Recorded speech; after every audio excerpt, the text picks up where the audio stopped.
And we are live talking about Heretic, a movie that came out last week, and it's a movie about religion and a lot of different perspective.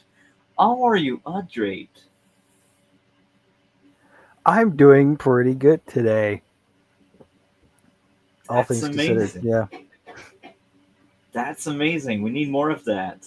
Um, these are dark Yeah. times, and we need to feel good.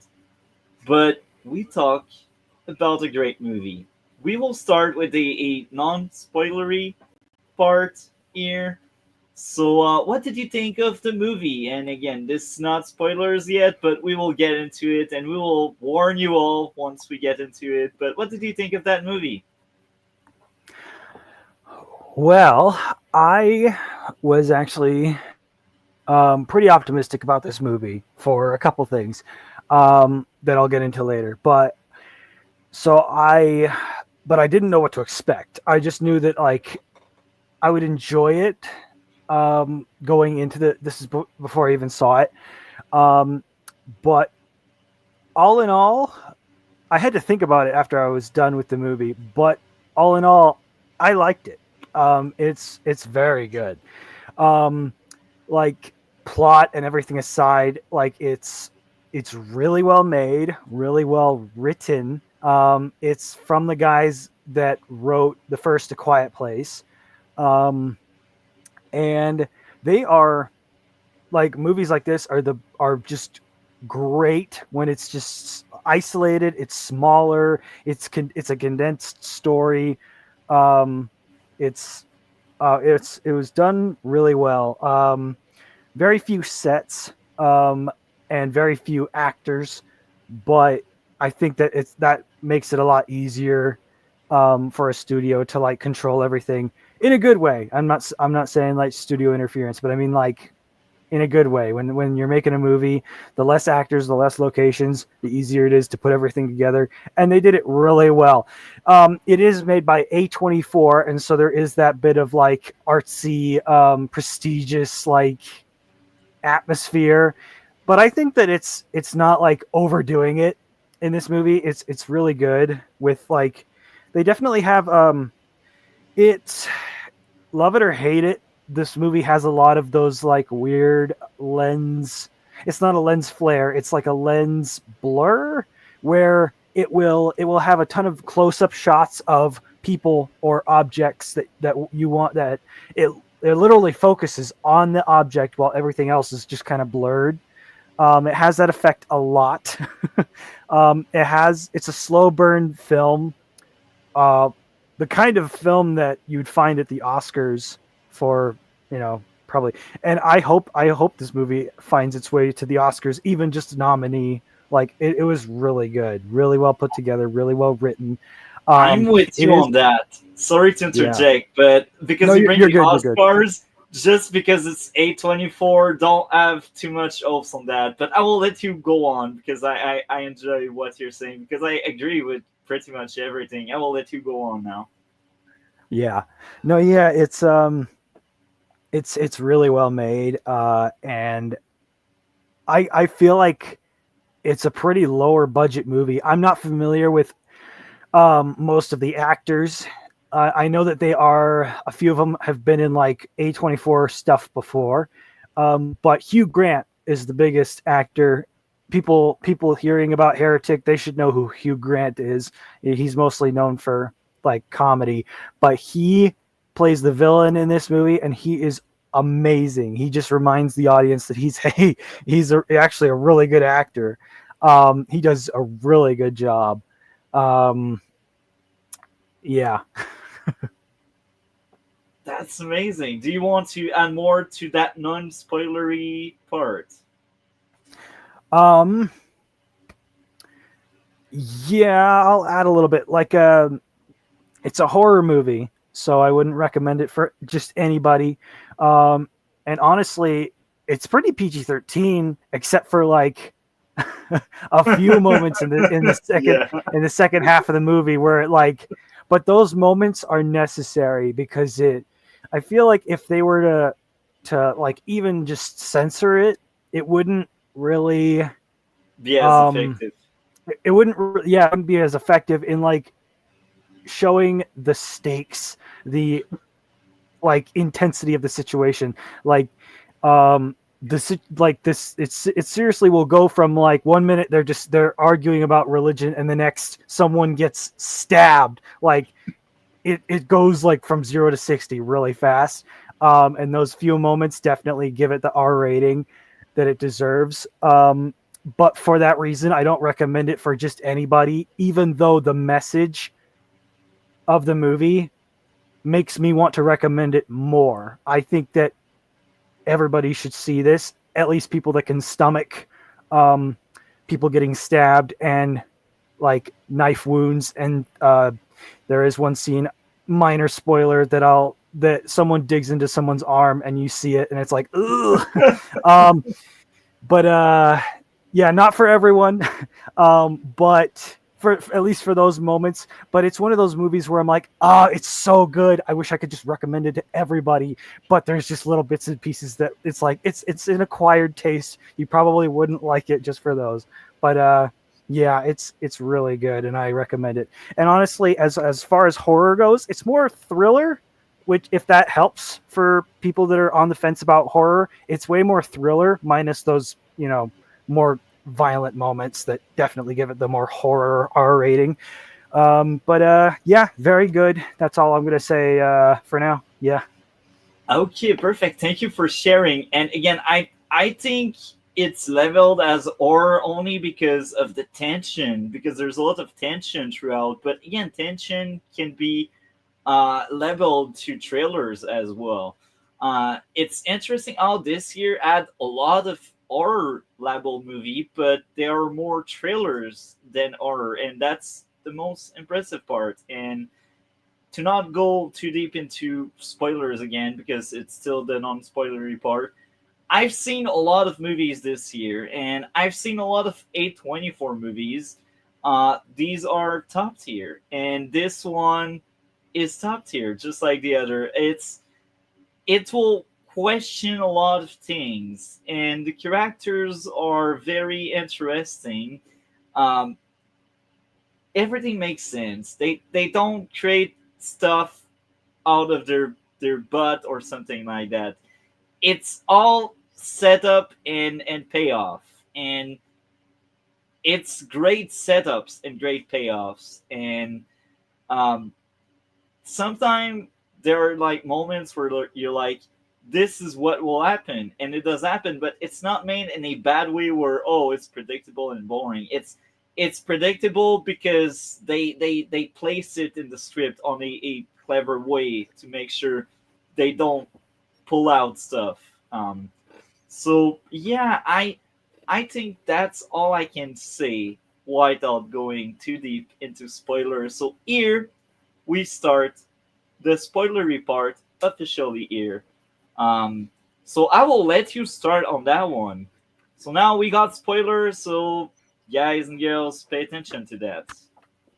Yeah. Spoilers ahead. Um, well, yeah. Before I like get too spoilery, I also wanted to comment, like, I already mentioned I didn't know what to expect with this movie, so I definitely didn't see the ending coming. I couldn't predict it at all. But it was, yeah, if you're if you're religious, if you're non-religious, it's definitely worth checking out. It makes you think, makes you kind of like, I love the message of the movie. The message is what everybody should hear.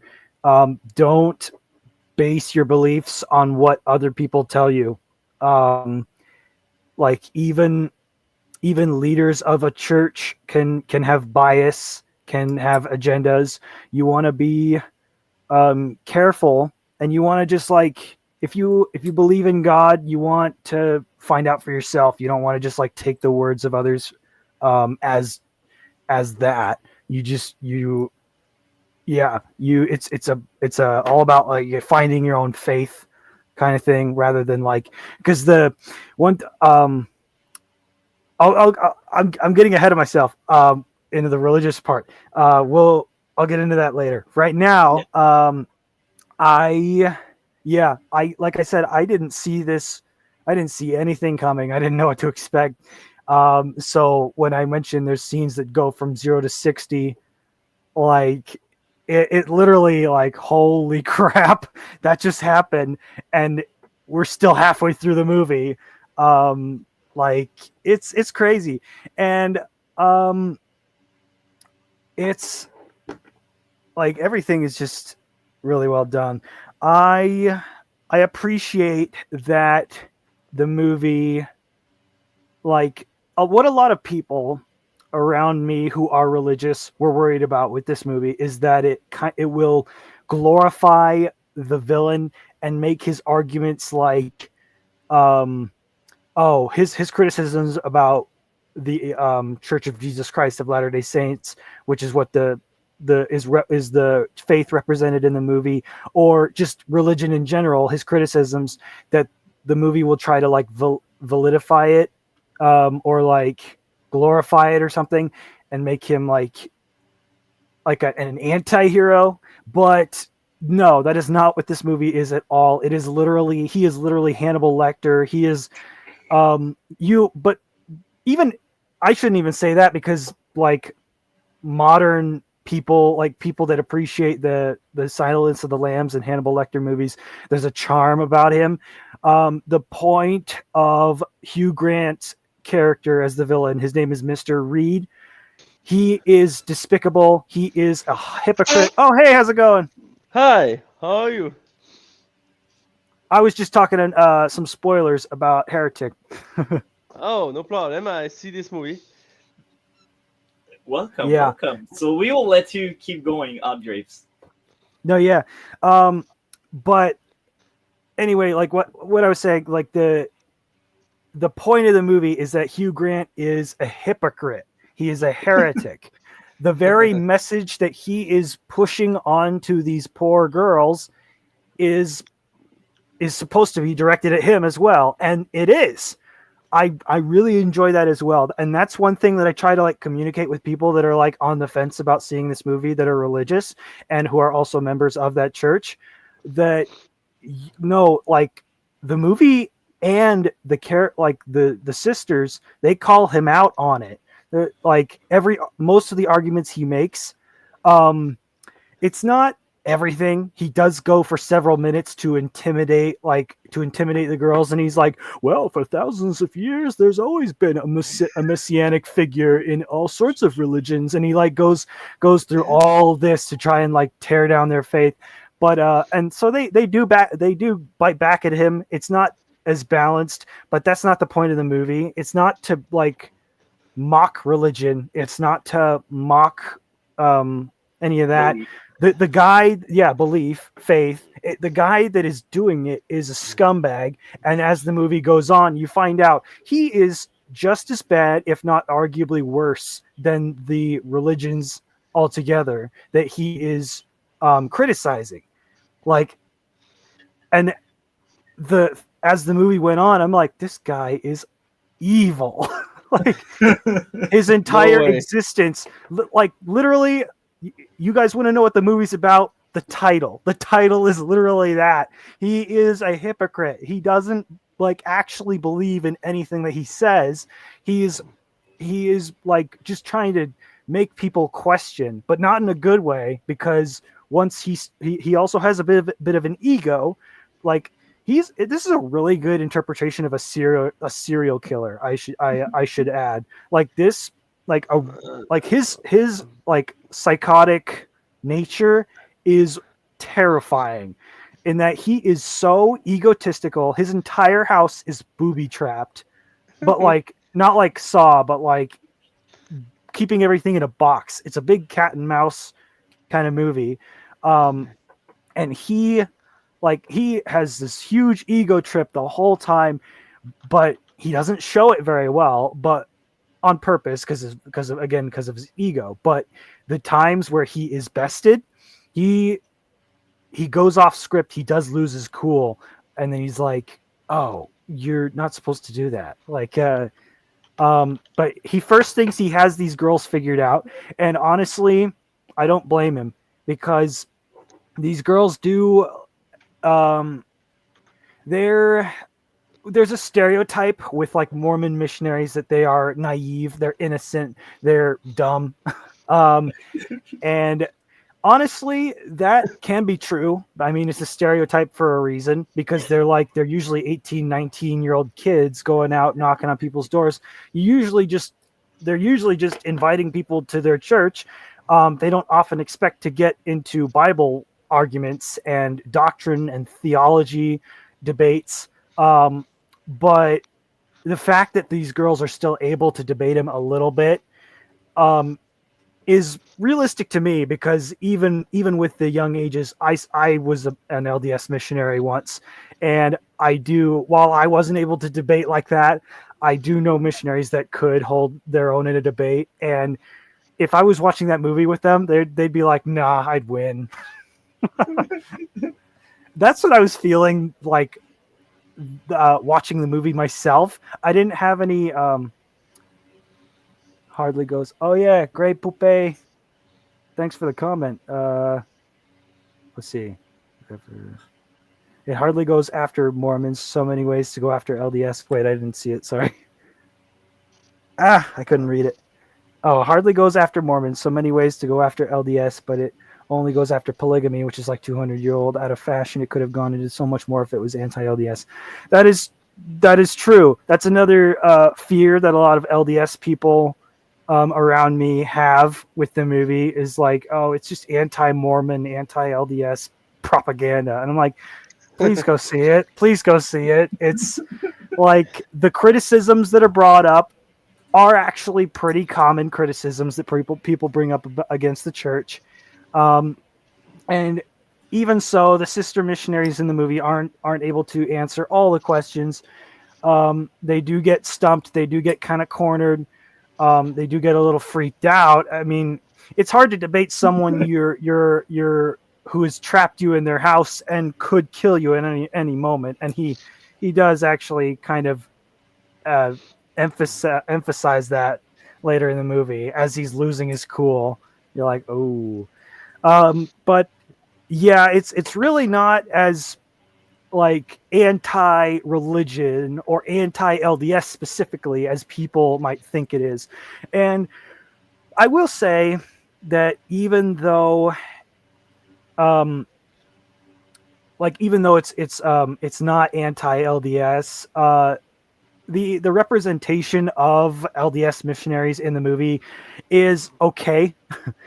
Again, I'm LDS. I served a mission. I know, like, I like that the movie points out, oh, we can't go inside unless there's they're girls, so they're like, we can't go inside unless there's another female present. That's so they stay out of trouble. For that particular reason, the reason they get into that situation is because he lied about having a wife in the house. Yeah. Even so, some missionaries are like, I'd like to see your spouse before we go in, just to make sure. But they wouldn't have a plot if they question him further. And also, it adds to the story that these girls, it's actually a part of the plot that I really love, that he knows from the beginning these girls don't question anything. He will tell them anything. He'll tell them there's blueberry pie baking, and then they find out it's a candle. Great twist. He honestly, he's like, even though he lies, he's like, you never like questioned it. You never asked anything. So this is really on you. I love it. Like this movie is really well done, where like every little thing, except for the beginning, I will say the very, very beginning, both from a movie, like, okay, first I'll go into it from a movie perspective. Seeing like the movie opens with the sister missionaries just talking to each other on a bench, and they're talking about condoms and pornography and guys' penises. And I'm like, they're 18, 19-year-old girls, but they're missionaries for a church. They might have a conversation like that like in their apartment, because missionaries, like, when they're not out talking to people, they're in their apartment studying. And I won't lie, as a missionary, I've had some weird conversations with my companions, my missionary companions. So it's happened. So it's like, I'm not saying it's not realistic, but from a movie perspective, this conversation is unnecessary. It's like, okay, maybe the point of it was to show that they're normal girls, not just, emissaries for their religion. But the conversation doesn't really lead to anything later in the movie. It's never referenced again. It's never like, it's not used to resolve anything. It's just pointless. I think that they could have had the conversation be anything that's a little more normal. What's something that 19-year-old girls talk about when they're not talking about religion? They could be talking about whatever, clothes, whatever. Like, missionaries are cut off from like movies, so they could be like, I wonder what kind of movies are out, things like that. That's just me. I will add to this. I think that was meant to not necessarily develop the character, but it was meant to tell you these are normal people, just like what you said. And on top of that, I will be honest. Even if it's very religious people, it's 2024, and we can assume this movie is very present day.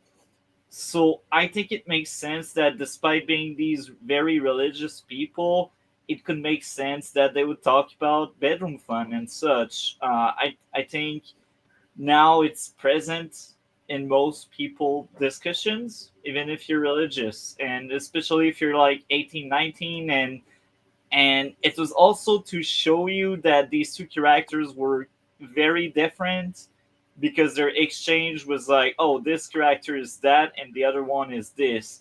I cannot really dive deep into how different they are, because I've only seen the movie once. I plan on watching it again in the future, but I think the point of that scene was to tell you they are two different persons that have the same belief, but they are different persons, and that was the point of that scene.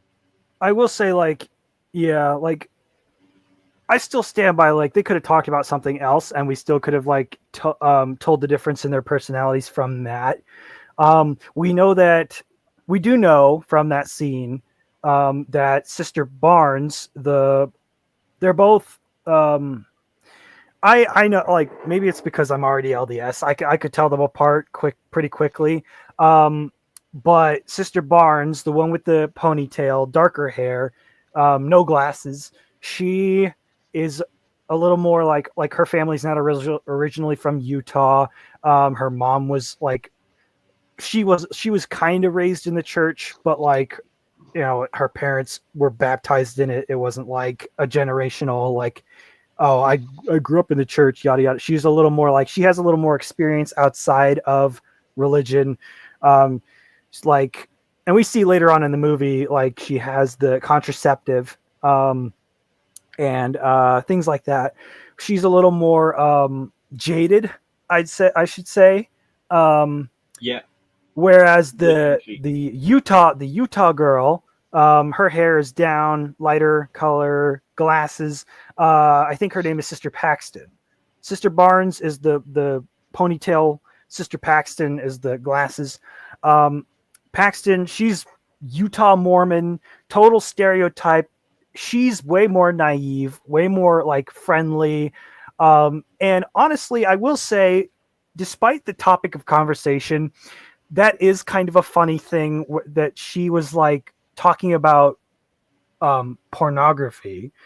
Again, a weird conversation for the missionaries, in my opinion, but pertaining to the movie, like, and her character, it was funny to see her relate, like, oh, she's watching a girl have her soul crushed, and she's like, it just reminds me that there's a God. And I'm like, jeez, it made me cringe, but I'm like, I get it. That is a thing that happens with Mormons. They tend to do that.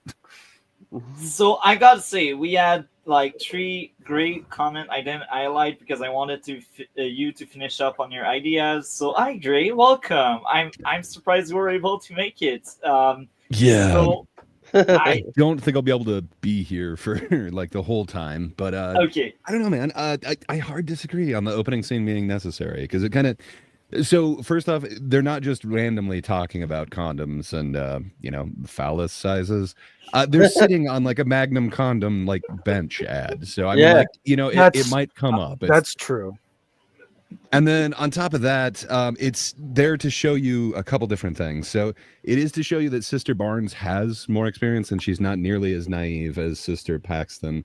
And that, like, it is kind of an interesting thing, this whole like missionary thing. So for women, they don't necessarily go on their mission when they're 19. Like it used to be 21, when they're 18.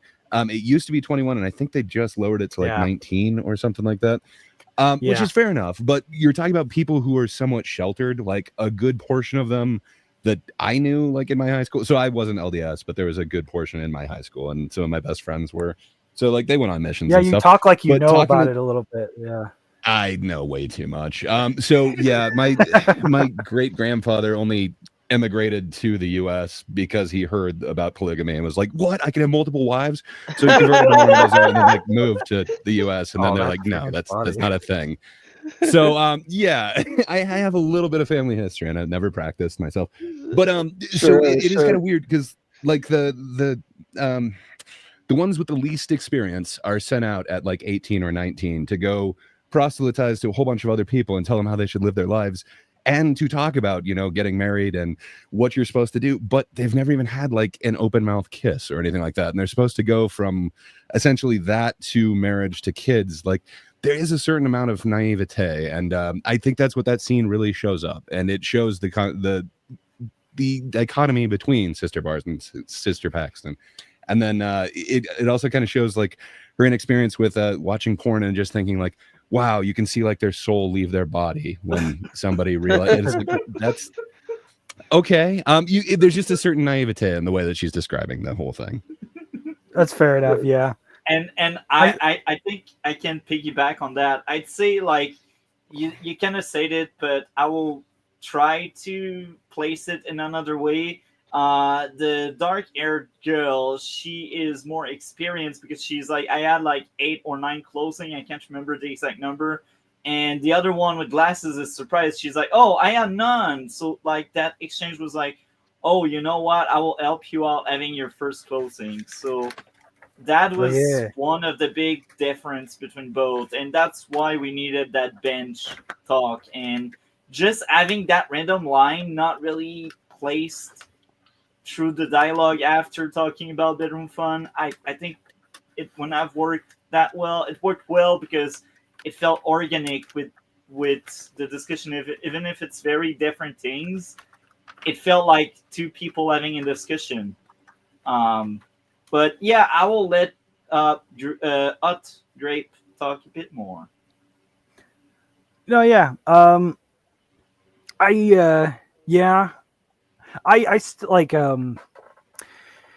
I think it does like there it exposes like the naivety of Sister Paxton and like the different experiences they both have. It just like comes across as super uncomfortable. I think that a lot of LDS people will definitely find it uncomfortable. I think that non-LDS people might as well, because it's like, well, these are religious girls and they're talking about this kind of thing. I get like they're sitting on a bench with that ad, and so the topic of conversation might come up. It's just like out in public, it's just kind of weird. I still think like they probably had similar conversations that were like more normal topics leading up to it, when they're like, we're sitting on a Magnum condom bench. Yeah, they're like the opening scene is necessary. I understand. I just think that it made me super uncomfortable. That's probably the religious side of me though. I see why but the purpose is interesting for the rest of the movie. You see the level of the naivety of the two sisters and the experience each have on life, and that would be useful for the purpose of the story for the rest of the story. So I think the Pinye is kind of weird subject, but it's work for what it need to be. But for me, the opinion is okay. Perfect. So, Udrape, I will let you move on beside that opening scene Yeah. if you have more to add, because I think we are still kind of early in that discussion. That's right. We like very first scene of the movie. There's yeah, I'm just gonna kind of run through the plot, and if I run into something that like is worth talking about, I'll go off into that, or you guys can speak up. But so the girls, they have that conversation, and then yeah, Sister Barnes is like, "Let's get you a baptism," which is such a like, um, it's such a they're not like theatrical releases, but there have been movies made like representing LDS missionaries before. Never like this, but they were usually like cornier, and they always have something like that where they're like, "All right, let's get you a baptism."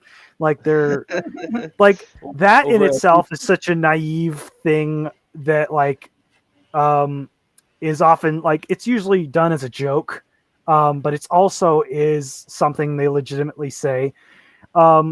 Throughout my mission, I was like, you know, baptizing is great and all, but like, and it actually ties into the message of this movie.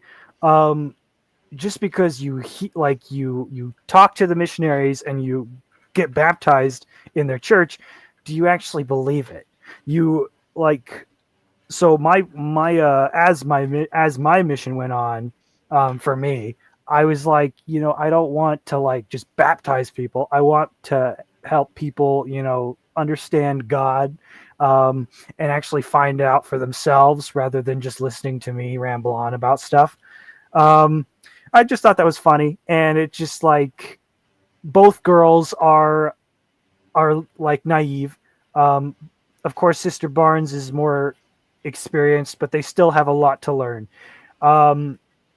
As we see in the movie as it goes on. So they go off, they start trying to talk to people.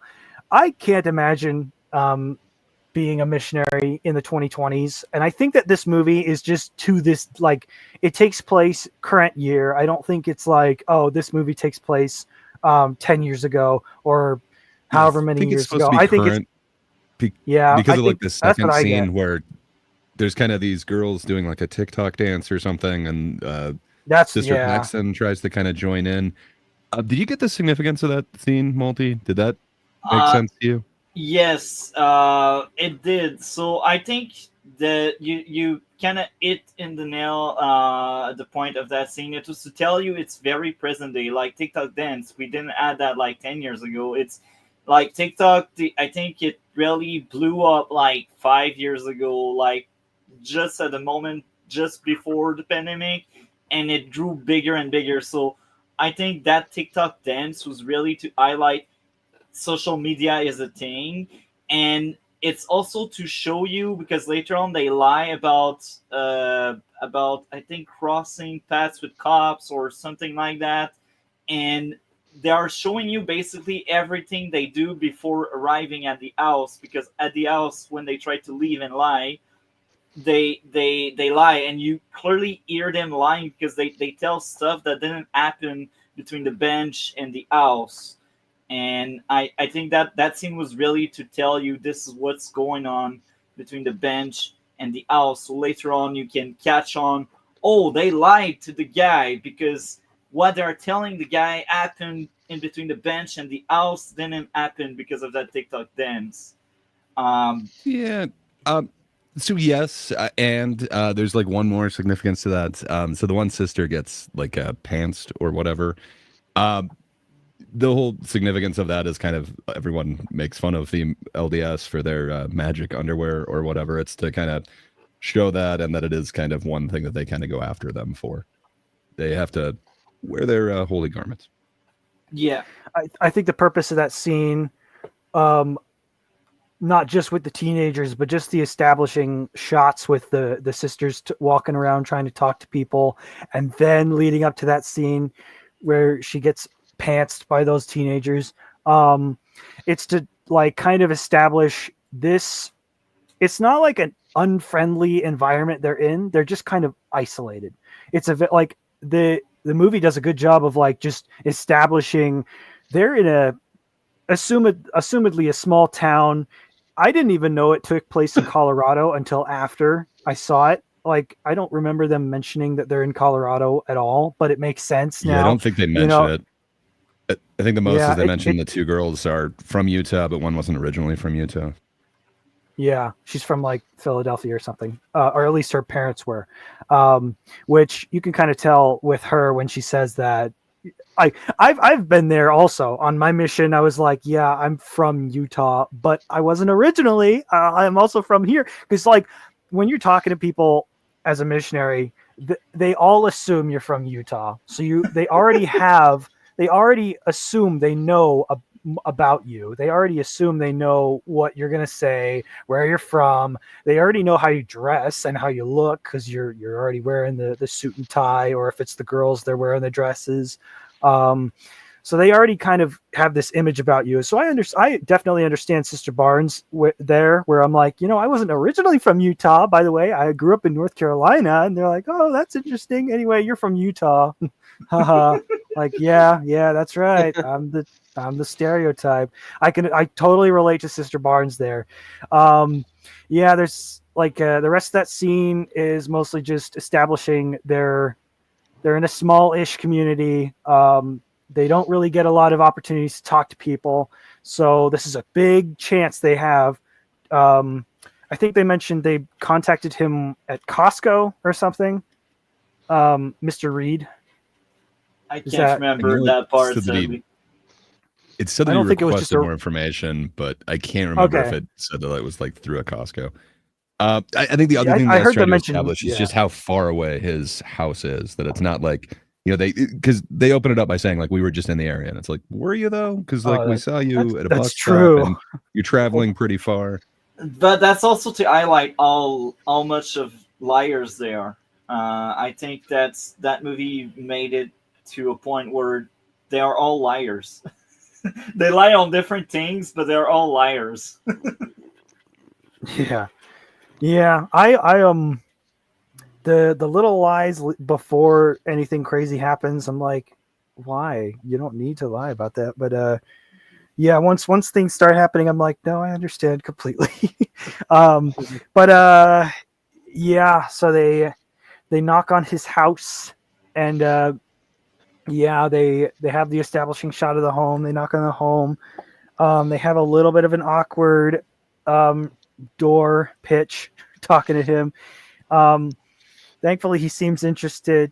Can I ask you one thing about the pitch? Since you kind of did do some missionary work, did their pitch to him kind of ring true? It sounded like she was coming off really scripted. Like it wasn't really a conversation. It was just like, let me recite these words to you.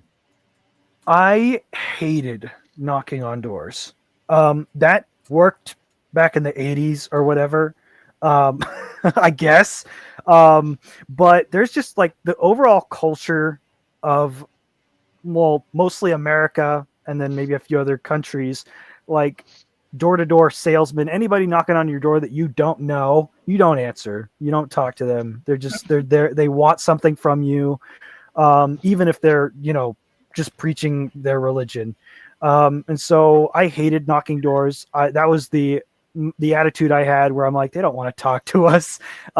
So we tried all sorts of things. We would try, we didn't like read off of a script, but we did have like, a kind of like, oh, we're missionaries for the Church of Jesus Christ of Latter-day Saints. We're talking about Joseph Smith and the Book of Mormon and yada, yada.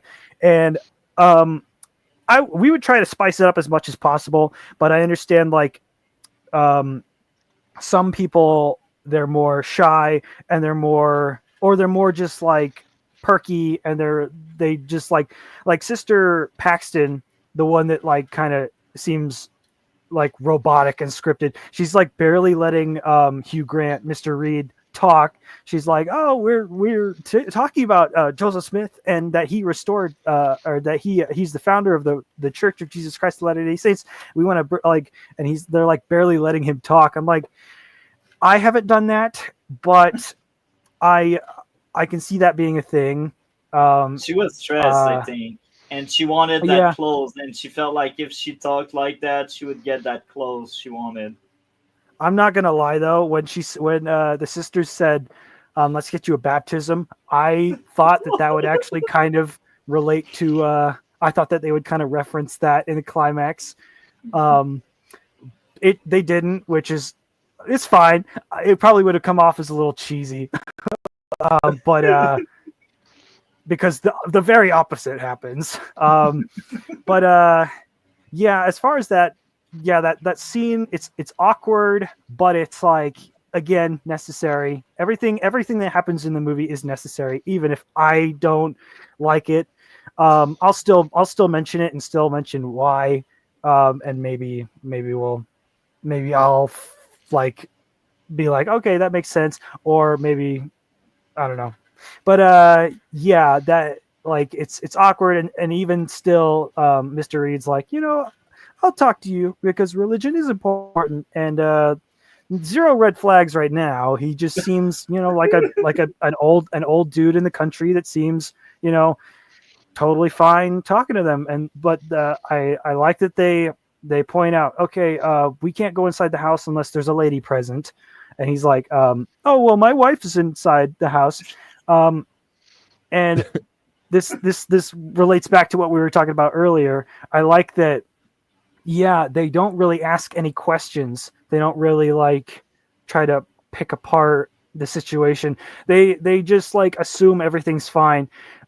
The one thing that like the church stresses for missionaries now is that like, and the church has gone through a ton of like changes in how even Sunday school, like amongst members of the church, is done. Like to avoid any potentially dangerous situations. You don't know if the guy sitting next to you in church is a creep or not.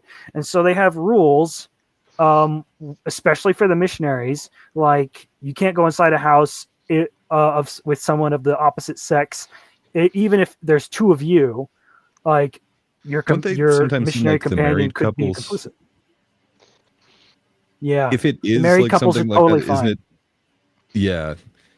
Do you think it's you would have totally fallen fine for if it's that? a married couple? Like, I totally think I would have been busted by the candle. I would have been like, well, clearly he's saying that she's just in the other room. He seems like this nice old guy. Yeah. Like, I believe him.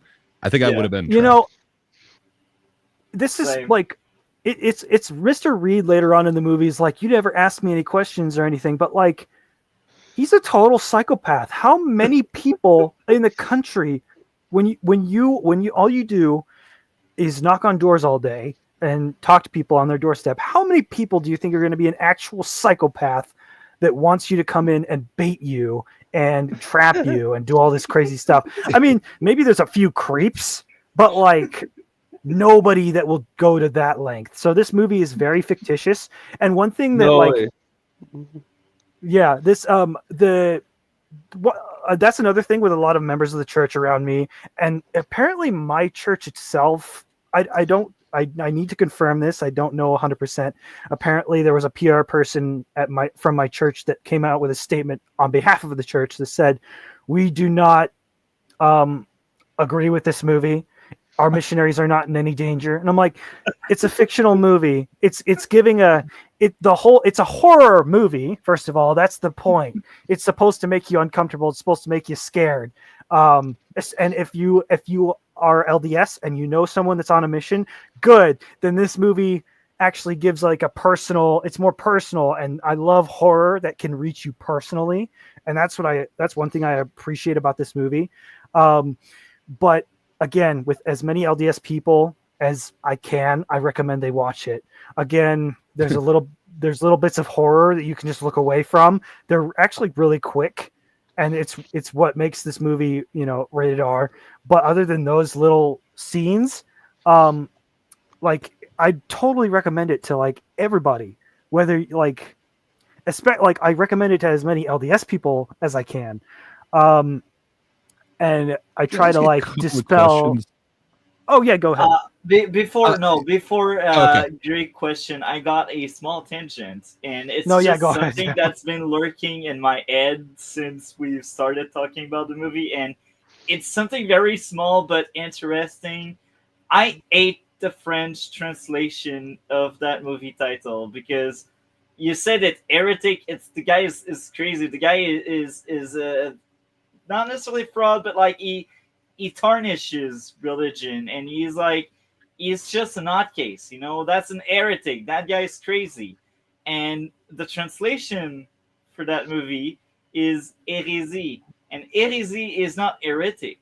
It's madness. It has a different twist. So it's like a belief, I don't know, a man. different belief. I don't think heretic means that much because, like, it's got a couple of definitions. So it could be somebody practicing or believing heresy, but it could also be somebody holding an opinion that's at odds with what's generally accepted. So it's like, I don't know, like it can be a little bit less inflammatory than that, but I guess traditionally you'd think it was heresy.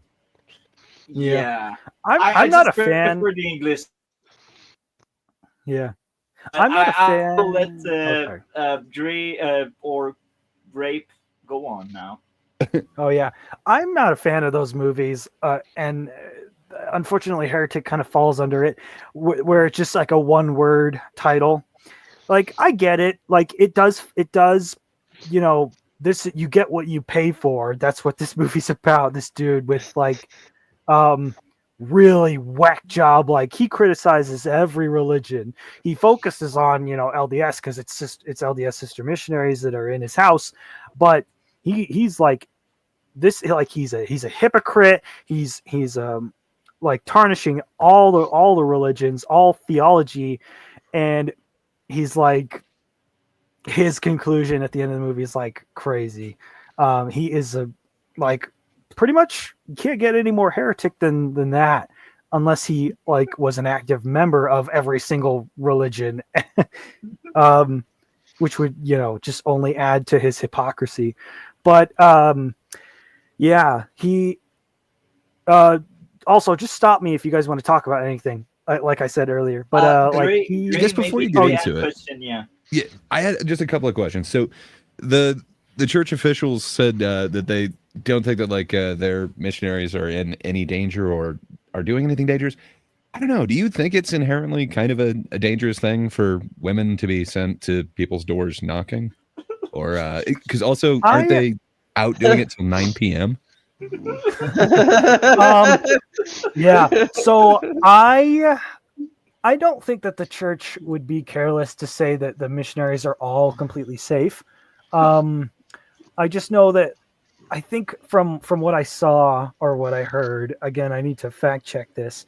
The church basically just said that this movie is fake, which okay, No of shit, course, it's fake. It's a movie. Yeah. It's a movie. Whoa, really? Anyway, but yeah, it's occupational hazard for sure. That like if you're knocking doors all day, chances are you will come across a creep.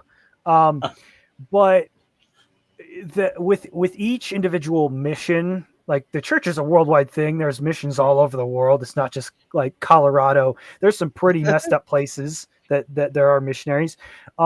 Each mission has different rules also for the missionaries to follow pertaining to whatever country or city they're in.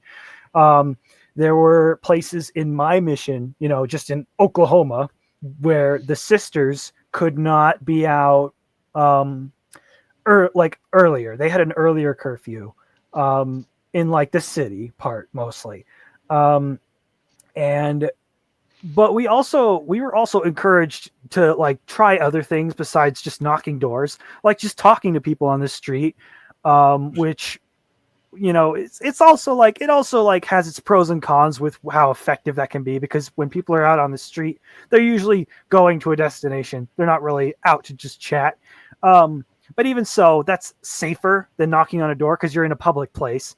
There's like there are other things, and they've recently, especially with COVID, they've had a big push for missionaries to like use social media to push to like talk to people that way, which I think can be effective. I also think it's a good source. It's a good way for people to just troll, but and not be legit. But everything has its pros and cons. There's more modern methods that missionaries use. They don't always knock on doors. I knocked on doors because we got bored and we couldn't think of anything else to do. So yeah. So that's, I think that like in general, missionaries are usually pretty safe. And also like a lot of communities, even people that like, there are a lot of communities where like they may not be members of that church or may not even be religious, but the missionaries are protected. Like in a lot of places in South America, the culture down there is pretty like pro-religion. And so they're like, you don't mess with the God people, man. So like missionaries will still get mugged, but it's very rare that their lives will be in danger to this degree. There was a movie, and it wasn't a theatrical release. It was more like an indie, smaller LDS movie. I say LDS because it was made by LDS people. It wasn't made by the church. It was a depiction of these missionaries that were kidnapped in Russia in the 80s.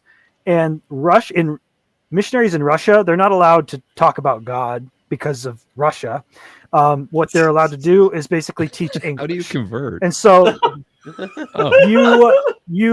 they specifically request the missionaries to come to their home and talk to them. You can't like knock on doors. You can't talk to people in public about it. And especially when they're teaching English, because that's basically what they were supposed to do. They're there to teach the English class. And if someone pulls them aside and they're like, I want you to talk to me about God, they can go to their house and do that. That's from what I understand. Russia might be a little different now. It might be a little more lax about it, but that's how it was in the 80s or 90s. I want to say, I think it was the 90s because of the 80s was still a Cold War and everything. It was probably 90s. I'm getting it wrong. But anyway, they get kidnapped because somebody faked, like somebody pretended to be interested. They're like, I want you to come to my house. So they kidnap the missionaries, knock on their door, they invite them in, and then they knock them out and tie them to the bed, and they hold them for ransom. So because they know that the church has a lot of money, they're like, hey, the church can send us money. We'll let them go.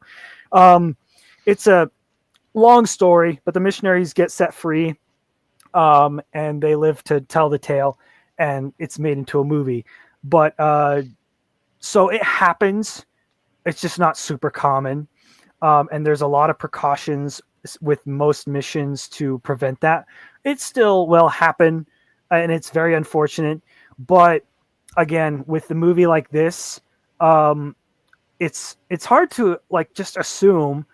You want to like that's another unfortunate thing, is that missionaries they're kind of in a mindset where they want to assume the best in people. They want to assume that everyone they're talking to has their best interests, and they see everybody as children of God. They're like, we want to help them out, even if they may not be the friendliest. So there's the assumption that this nice old man living in a home in the Colorado countryside isn't a psychopath that's going to lock us in his house. Yeah. No, yeah, exactly. So like that was going to be my TLDR, next question, is essentially. No, yeah. Sorry. Go right ahead with the TLDR. Sorry, then I got just like a slight follow up, but you kind of just answered it. Oh no, you're good. Yeah, TLDR. The missionaries are relatively safe. This movie is fictional. Duh. But yeah, you go ahead now. Yeah, so you were saying that you assume that everyone's on the good side. I was just wondering, do you assume like a certain percentage of the people who request information are like just gonna debate you. Like I don't know. I had a roommate who he literally signed up for like every religion so that people would come over and just then he was super like anti-theist, like just love to debate them all. So I just wondered, like, do you assume that that's gonna happen at some point? That those are the people reaching out, or just assume the best? The thought has crossed our minds for sure. But I mean, aside from the sliver of they might be a crazy person, we're just like, don't knock it till you try it. No pun intended. They just go and try it anyway. And if the guy wants to debate, what you're supposed to do as a missionary is, I mean, because religious debates get you nowhere. Nobody's going to be converted by debating. So they're like, this is a waste of time. This guy just wants to bash. So they just try to find an excuse to leave. Or else sometimes it's a missionary that just is bored and he wants to bash. And he has... Because I know missionaries that were like that, where they may not seek out those opportunities, but if those opportunities present themselves, they're not quick to leave. They're like, you know what? I'm gonna teach this guy a lesson, but by being very unproductive. Like, no matter how good the arguments are presented, nobody's gonna be converted. It's just like nobody's gonna convert the other. It's very pointless. It happens. But yeah, when like I'm assuming, like, I don't remember how it's said, if it even is said at all, how Mr. Reed requested the missionaries to knock on his door. I'm assuming through the internet, you can do that. Like, just request the missionaries to come to your door, and they'll have the address. They'll come over. They'll give like their little spiel on the doorstep, and maybe they'll come inside and talk more, or maybe they'll just leave it at the door, or nothing at all. But yeah, it happens. I think that missionaries usually like, hey, this is an opportunity, maybe. So we're going to try it, even if it goes nowhere. So, because it's better than just knocking doors until they find someone that is interested. And it's also safer. So that's another thing about this movie is like, you don't expect someone that requests, you really don't expect someone that just requests it. But it's also like, okay, it makes a little bit of sense. This guy prepared for this. It wasn't just an opportunity. And so, yeah, I think that's it. Okay, great. I'm wondering, do you have other questions for Audrey before we let Audrey move on? No, well, I guess it's kind of a question for everyone. Do you think you would have asked questions if you enter someone's home? The second that you enter it, he's like, "Oh, I've got metal in the walls and ceilings. Is that okay?" Like, would you ask questions like, "What does that mean? Am I in a Faraday cage?" To be honest, now that you ask it, I would find it suspicious. But I'm someone that's naive in general, so I wouldn't be like, I wouldn't be questioning it. I would be like, okay, then. But it's just because I'm naive and I expect the best from people, so. Maybe I'm like the glasses girl. I don't know. Matt. I think it depends where the place here. In the middle of the city is weird, but in the where the film is placed, I say is something a little bit weird, but it's okay. I don't think it's the weird thing is not common to see. For me, yeah, a bit of naive like too, but. Depend where I heard that, I can accept this thing, but it's not the weird the craziest thing this movie does. So for me, I pass on that. What about you, Grape? I honestly, everything that he said in the beginning, I would totally skip past. I would totally, be like, all right. And of course, I'm a guy. My companion would be a guy, and Mr. Reed is a guy, so there's no red flags there. I'm like, well, we can just go in and teach him. We're just guys. We're all guys. It's totally fine. But yes, when he asks, like, it's common for homes to have metal in the walls and ceilings. You like a lot of pipes are metal. There's a lot of metal that is used with the electricity. Duh, there's copper wires. Yeah. Like, but for him to just point it out and specify there's metal in the walls and ceilings, is that okay? Why? My question would be why. I think And it's for the script first of all, no, and like that's second, my it question. gives I'd ask him. it gives also a false sense of security as well because he's telling you instead of you finding out about it.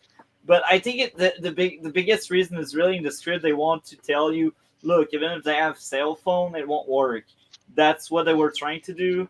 And I think throughout the movie, the guy wanted to give a false sense of security to the girls. But maybe I read through too much, and maybe I tried too hard to defend this movie. So I'll let you guys talk a bit. I will say, like my question for being why it would have been more in character, but now like if I was there in person, if I was the missionary that knocked on the door instead of those sisters, I would ask him, well, why? And he'd probably say, well, it's to block out certain signals. Or he like in the beginning, he seems like the kind of guy to just be upfront about things, even though he still doesn't want to reveal the full reason for it. He'll probably just give like a little bit answer. But I think you could give kind of a skirting answer on it, kind of like he does. Like he doesn't say like, "Do you mind that my house is a Faraday cage and you won't be able to get a signal?" Instead, he's like, "Do you mind that there's metal in the walls and ceiling?" Because that sounds somewhat normal. So if they were to ask him why, he'd be like, "Oh, I'm just letting you know. Sometimes it's hard to get a signal in here," or something like that. I think you could play it off, and it would be just as much a lie as what he's saying before. I would totally have bought into everything. Me too. Especially if you're like trying to sell this guy. You're not really there to call him on everything or question everything that he's saying. Like, that's a weird statement, but okay, moving on. I would have just totally fallen for it. I'm asking this to you now, Dre. You asked that. Does this means you aired some people complaining about that? No, not at all. It just Okay. he says one of his justifications is you didn't ask any questions, and I was trying to put myself in their shoes, and I don't know if I would have asked questions. Yeah. You're like trying to sell this guy. You're not here to like interrogate him. Yeah. Maybe in the moment. I don't know though. I'd still find it kind of odd. I'm like, well, that's a weird thing to say. I would still, it's no harm in asking, oh, why is that? Like he could probably even say like, oh, my pipes are metal. Or it's an old house, yada yada. He probably could have just given like a quick like slight truth answer, while also hiding the purpose of it, the real purpose of it. So yeah, it's like I feel like that was a little bit like a weaker question, like a weaker thing that he said in the script, but it because it also just kind of shows, okay, these girls are a little more naive than normal naivete, but other than that, it's all believable. I thought that was just a little weaker. I feel like it would have been more in character if Sister Barnes was the one to be like, oh, why is that? And he'd probably just be like, oh, well, my pipes are metal, or the house frame is metal, because Maybe sometimes houses use metal instead of like wooden 2x4s for framing. It's not common, especially with like older homes, but it happens. maybe they didn't do what you said with Sister Barnes because they wanted a somewhat fast pacing, and we would have gotten like an extra 2 minutes to that sequence. And I don't know, like I get it, like maybe some people would be pleased by that, but I feel like it's okay if they didn't do it, and they didn't do it. So yeah, I don't know. I will let you go on now. No, yeah, I don't know. I just think it would have been quick, but just added maybe 2 seconds to the movie just to give a quick explanation. But that was, again, doesn't reveal the full purpose of it. Doesn't give anything away, and it keeps the slow burn. But that's just me. Anyway, as it goes on, they sit down. They start talking religion, and it does feel like where those times where I've sat down with people and talked to them in their homes. It does feel like that a little bit. I was cringing though, because I'm like, even though it's accurate, I was like, oh, did I really sound like that?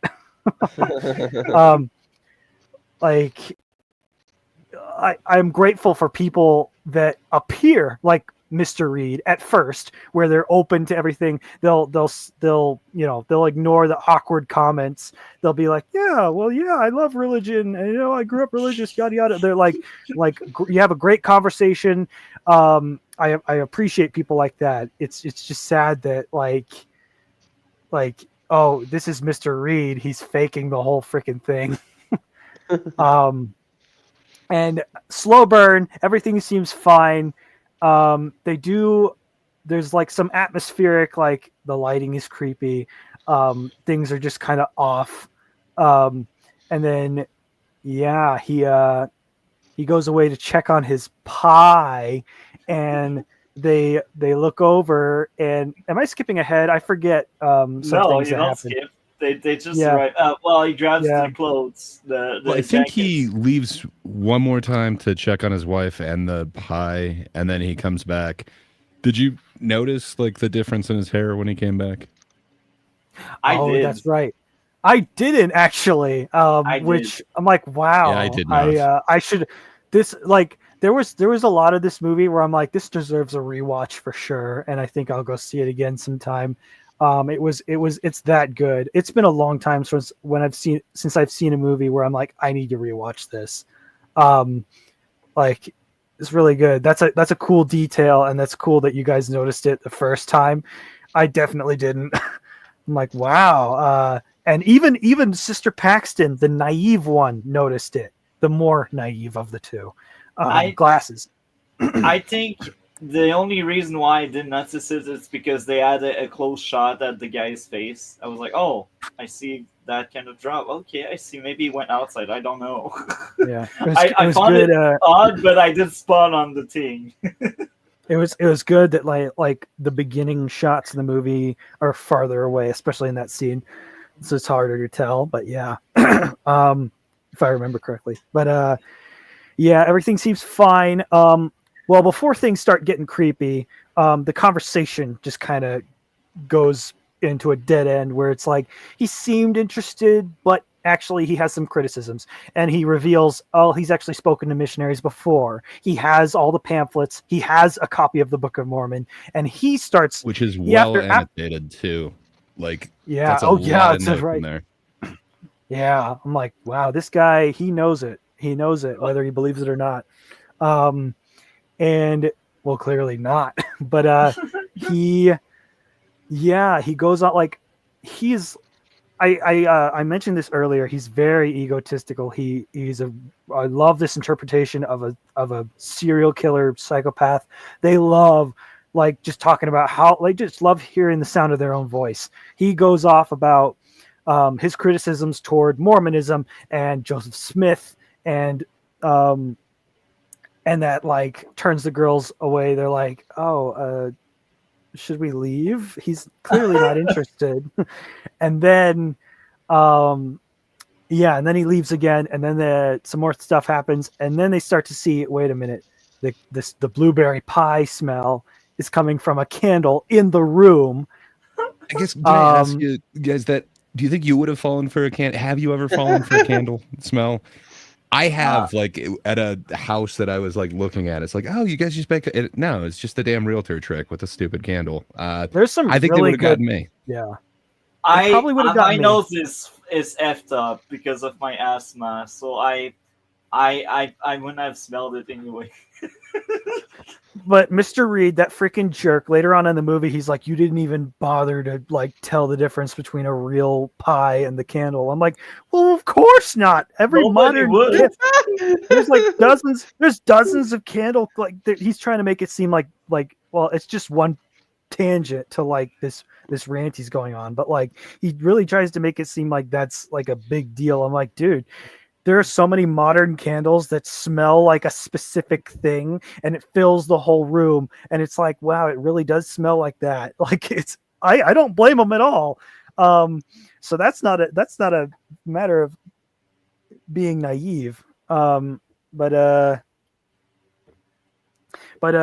yeah, it's like that was pretty crazy. I'm like, this is the start of something really crazy.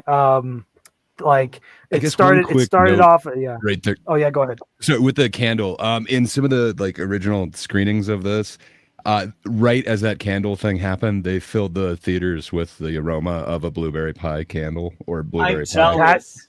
That's And then awesome. in Awesome. all of the oh, what the hell is it called? The Alamo Drafthouse screenings, like right at that moment, all of the staff came out and brought everyone pie. That's it right. would be really fun.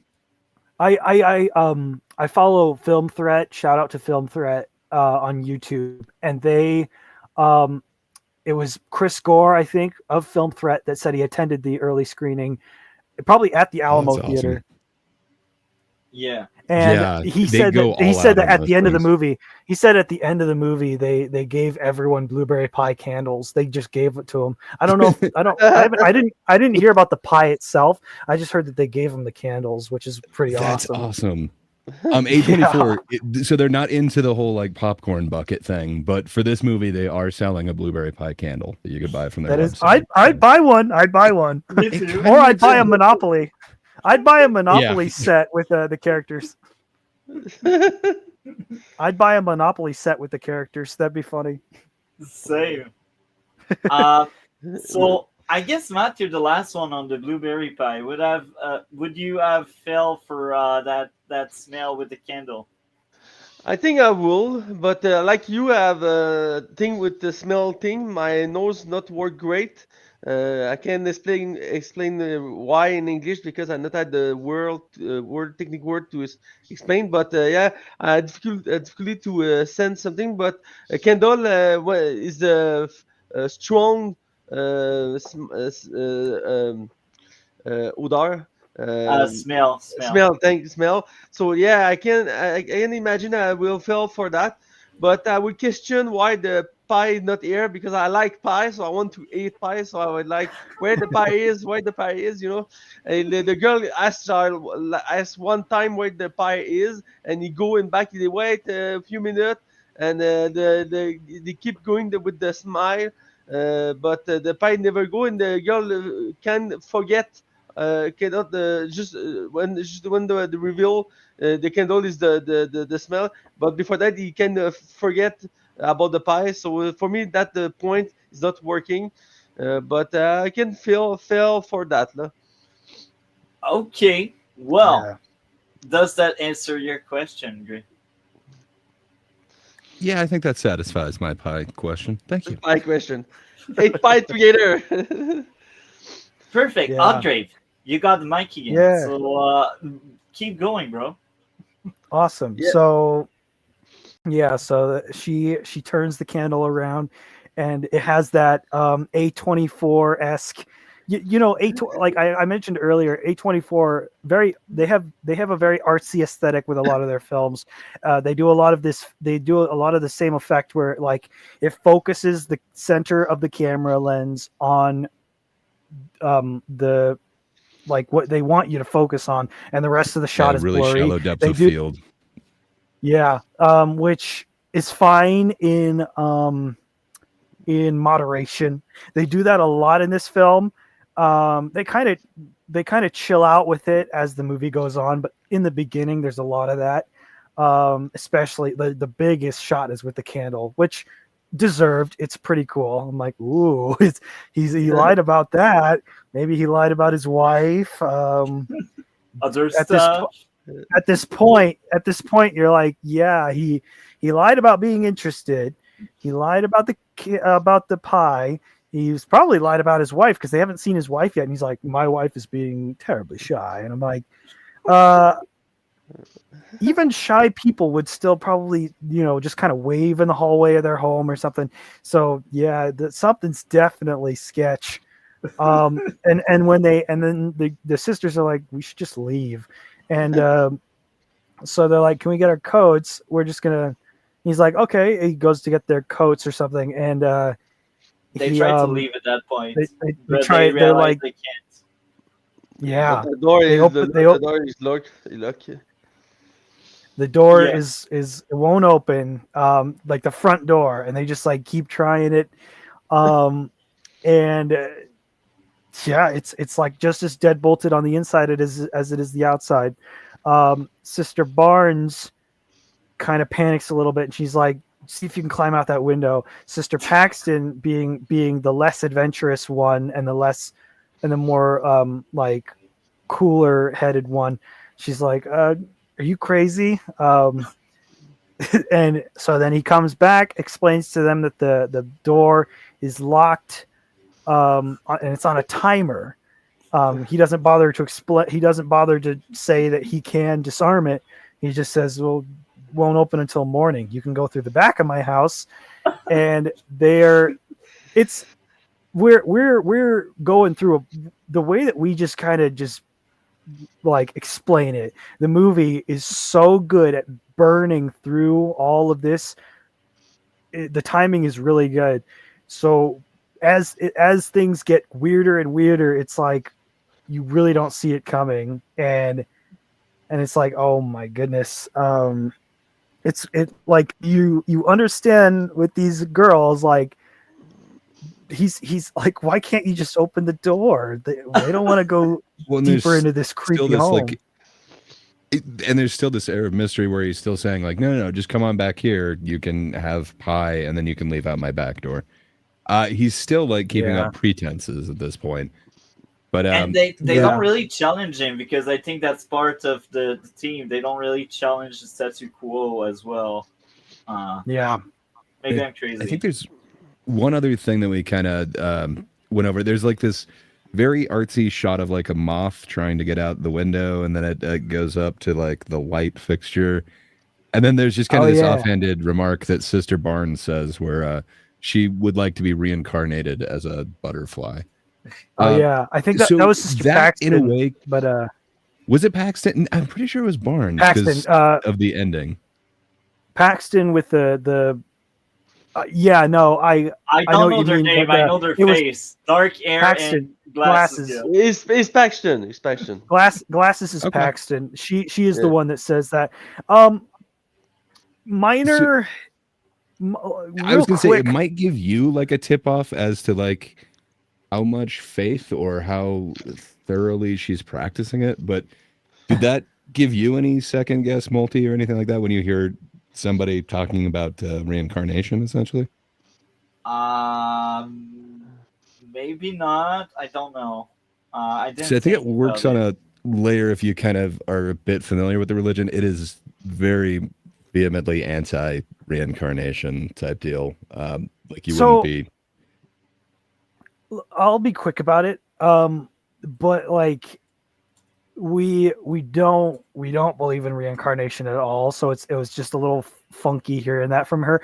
I will say, however, that there's like a new age, like Gen Z group of Mormons that they don't really believe in reincarnation, but for some reason there's like they interpret a specific scripture that says there are multiple probations or something like that, and they interpret that as, oh, we will come back to this earth and live again. And they don't mean like the standard LDS belief of you die and you're resurrected. It's like you die and you live another mortal life or something. But it would be the same bodily form, right? It wouldn't be like as a different creature. Yeah, and that's like it's I didn't like it, but I also was like, whatever. She's a young, like it's pointed out in the movie, and with Sister Paxton's character specifically, she was born and raised in the church, but does she really understand it? And there are, we see later on in the movie, there are things that she does understand. She understands the essentials, having faith in God and all that, but there's, just little bits and pieces that she gets mixed up and she doesn't know. She can't debate with Mr. Reed like Sister Barnes can. So it's and character piece, like the same thing with like the way that she was robotically like going through it. It wasn't that she was like a devout believer. In fact, she's saying some things kind of very cavalierly that are anti the actual scripture. Yeah, and I when also she when she's offered belief or disbelief, she go by default to disbelief because um she thinks the bad guy wants her to go to disbelief. So just she doing what don't he she, wants. yeah, she doesn't really believe in that. She's just like, I will do what people think I should do, basically. Yeah, yeah, it's in her character to be like to just kind of be quiet and do what people tell her to, which is really sad. But it's Sister Paxton. She can come across as an annoying stereotype in the beginning mostly, but everything, like I said, everything's necessary. Everything about her, it's relatable. Unfortunately, there's a lot of but there's a lot of uh like it's relatable that she doesn't actually understand it and she just kind of goes along with it. It's not very, it's not as common in my church as it used to be, but it is a big problem where I mean it's a part of the reason some people think we're a cult when like just the way that we teach our children from the beginning to trust in a man that acts as the mouthpiece of God. We believe in prophets on the earth, and we believe that, you know, this in a specific prophet that's the leader of the church. And so from the beginning there is a culture of trusting um in like church leaders, whatever, no matter what they say, there's that authority. And while I still stand by it religiously, I can understand why it there's a negative to it where we breed a generations of children that Okay, don't really. hold on that. So, Oh, I'm sorry, no, keep yeah, that in mind. So sorry, I I'm just read yeah. Matt's quote. So this means we will pause on you for now, grapes, and we will ask Matt briefly go over what you thought of the movie overall. And don't mind spoiler, we already kind of spoiled half of it so far. Okay. So go for it, man. Okay, be brief. Like I say, and I need to go. It's a great conversation we have about these movies, but I don't have time to stay any longer. So sorry, guys, but keep going. For me, the movie is a okay movie, okay horror movie, psychological movie, closed door, Psychological. closed door. It worked great. Hugh Grant is surprising, and this role is not the kind of role he does normally. He's not a actor or actor, but in the kind of role he's work. But for me, is the last part not working. He's fall off after the scene about religion and monopoly. After that, I think the movie not know how to end up this story. So for it's the only part I not like about this movie. But other than that, the concept of the movie is interesting. The tension and the uncomfort the movie create is work very great, and the two actresses work for the part. But for me, it's just the okay movie, just our psychological okay movie. But this can fell off in the end, eventually. Again, it's my opinion, but yeah. So it's all I want to say about this movie. But the aspect about religion is very like you say, in many things to say about this movie about religion, and is the good way to talk about the religion is this movie. The conversation the two sister and the old man have about the opinion you have about the religion is pretty fascinating to follow. Is for second is the relevant to talk about today and 2024 because the religion is not the same in the past. So it's interesting to talk about that for the modern time. So for that, the movie work, and yeah, I think I cover all I want to say about this movie. So yeah, for Okay. me, it's a okay movie. Yeah, Okay. What would be your grade out of 10? I will give a I will give a like a 6 of 10. for me, is the last part not work for me. So it's lost many points for that. But other than that, you can interesting to describe this movie. So 6 of 10. Yeah. Can I Thank you ask you? very So much. Oh, okay. I see this film very ambiguous in the way that it ends. Do you? How do you interpret the ending? Do you think that we're shown reality, or are we shown something else? I don't know is the reality. I have a reflection about that. But I think is the reality because it's like the good ending after the dark, the psychological thing, the tension. So I think it's the ending, but with the butterfly, the uh, Butterfly, yeah. butterfly on this arm. I think this is the symbolism about she passed out, she passed another life. Is a new life begin for her. So I don't think she's dead, but it's a new reality for her in the present tense. But I think the end is open for interpretation. But for me, it's like she Do you begin have a new faith? life. I not have faith, but I understand why people have faith about religion. But for me, the end is she just began a new life. Is like a good ending. But she's friend is dead. But yeah, you know, it's part of the our movie. And our movie, people dies. So yeah. But I think it's just a new beginning for us. Is the ending I see with the butterfly. I don't know if the answer your question. Yeah, I just was wondering if that. I don't know. I guess what I love about this and why I rank it so much higher is just like it is kind of what you bring to it. There's just so many ways that it kind of can be interpreted. I think I've heard like 7 different interpretations of the actual ending of it, which I have I my just love. own. We will Oh, get into it once we get into it, yeah. but I have my own. So, do you want to add more, Matt? No. I think say all I want to say, and I'll leave you to talk about all other thing and about religion. Like grape talk is you have a connections, you have information about that, so he's good here to talk about this movie because religion is not easy topic to talk about, and movie is all not always good to talk about the religion. I think this movie can work for that, but Grip point out many points interesting to talk about. But like I say, it's an okay movie for me, and the last part is not working great for me after the scene about the religion and monopoly. So yeah, is I'm done for today. So I hope you have a great night, and I see you soon. Thank you. Same to you, See you man. Thanks for soon. joining Have a us. great one, man. Thank you again. Take care. Ciao. Yeah, thank you. So we are back to Grape. Uh, where we were, I forgot. I hope you remember.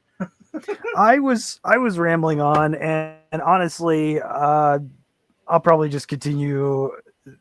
Yeah, It was getting into more of the religious side of it. We'll just get into that later.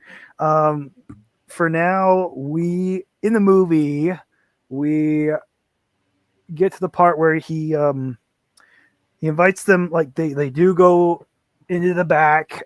They see like there's two doors, and he's like, just take a door.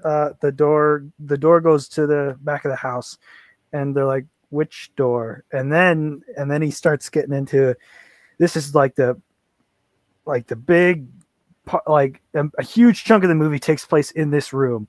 And most of it is just him stroking his ego about his how everything is like religion, like each religion is just a rebrand of a previous religion. And how he's like, there's probably isn't even a Jesus, because there were a ton of like religions that believed in a messianic figure before, and yada yada. And they're like, honestly, a lot of the arguments I've seen on like Reddit. So like it would be like, I doubt. So one thing with like LGBT people and religious people seeing this movie, they're like, oh, it's gonna make fun of religion and stuff. Again, all of it comes from this psychopath hypocrite man who is, the movie. That's what the movie is about. It's not. he's the bad guy It's not as well. He is So the he's bad wrong. guy. It's not. He's not he's not like an anti-hero. He is clearly a creepy, like psycho. He's not even like the cool kind. He's just a weirdo that like his entire existence, or so he thinks, is to tear down like religion and those that believe in something. His like we find out later in the end. though, because he's talking about like the one true religion, which it seems like he's trying to keep distilling it back and keep going back and back.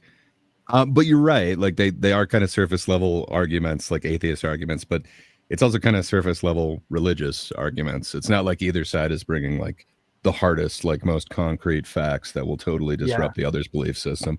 But the iteration of the games was kind of fun, and then kind of the analogy through song where it was the Hollies, they sued Radiohead for essentially Creep being very similar to their melody, and then Radiohead like 18 years later eventually sued Lana Del Rey, where it's like, okay, that's kind of funny. There is a weird certain irony to that. Yeah, no, you're right. Like he gets, like we find out at the end of the movie, like and Sister Paxton figures it out. The guy is so cynical of just any like organization that has power over people, mostly religion. And he says that the one true religion, cynically, is control itself. And with that revelation, I'm like, oh, of course, his whole tirade about, not just religion itself, but just like humans throughout history, like we just take everything at face value. Very rarely do people just like do their own research now. Now we just like whether it's someone on the internet saying to believe this, or your pastor at church, or whoa, What's up? sorry. Oh, my computer just kind of did a weird thing. Bros. I was really worried it would crash. Sorry. Glad Sorry, but move that over here. Okay. Yeah. But yeah, that was pretty interesting. What did you guys think of that with his believing the one true religion is control? I will let Gray start on that. The one true religion is control. Yeah, I kind of dug it, I guess. I understood what they were saying, and I don't know. It made it pretty obvious with kind of the whole part that Matt hated, I guess, the third act where, an actual pie is involved. It does show that he does actually believe in this, like, control thing, and that he is rather religious or cultish with, his followers, that he's really mistreating or whatever. But I don't know. I've heard a couple different interpretations where he is supposed to represent much more than just a man or a non-believer or a heretic.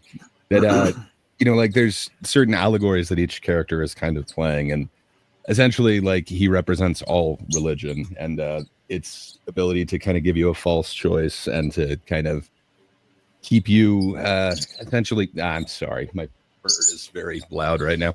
But yeah, I kind of dig it. I think it works on a couple levels. I want to rewatch it through a couple different lenses. One of them is like him as representing religion. I heard kind of this analysis of it, and it's like, that kind of makes sense, but I feel like there's a couple things that kind of don't work if that's the case.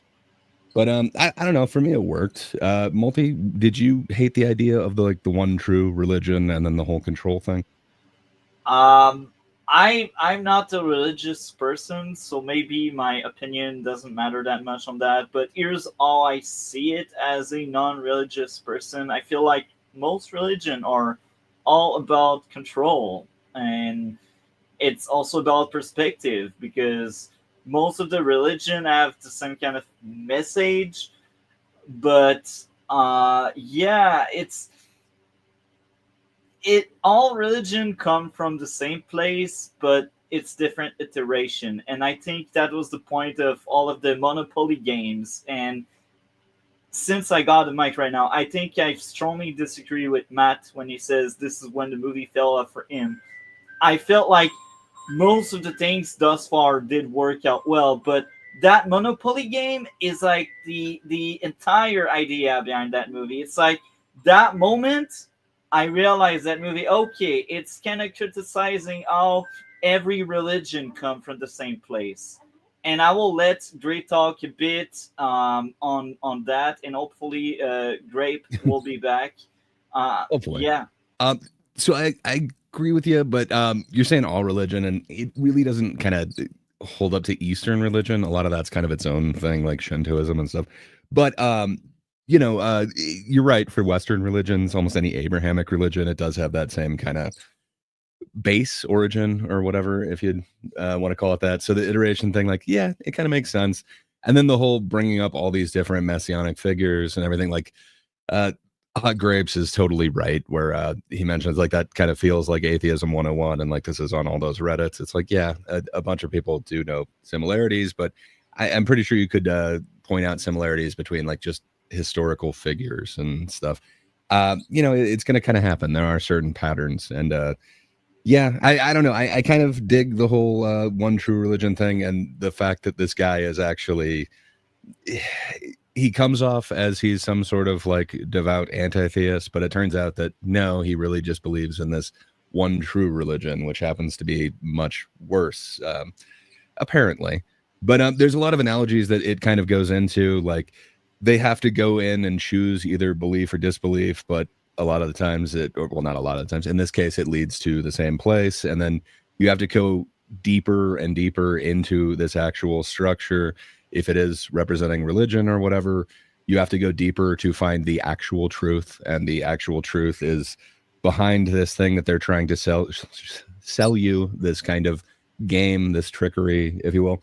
I don't know. I think there's a lot of analogies that are in this. And I think it is using some tropes, which I think it uses it pretty effectively. But man, to where it gets to get to this ending, just it works so well for me. And I think I'm interpreting it different than how Matt interpreted it. But yeah, I feel like I'm skipping over a part of it. Multi, you got anything to say in between the actual ending and where we started there with the religious thing? I got so much to say, but because Oddgrave kind of carried the stream thus far, I was like, I will wait until he's kind of done. But now he's kind of AFK because of computer crash.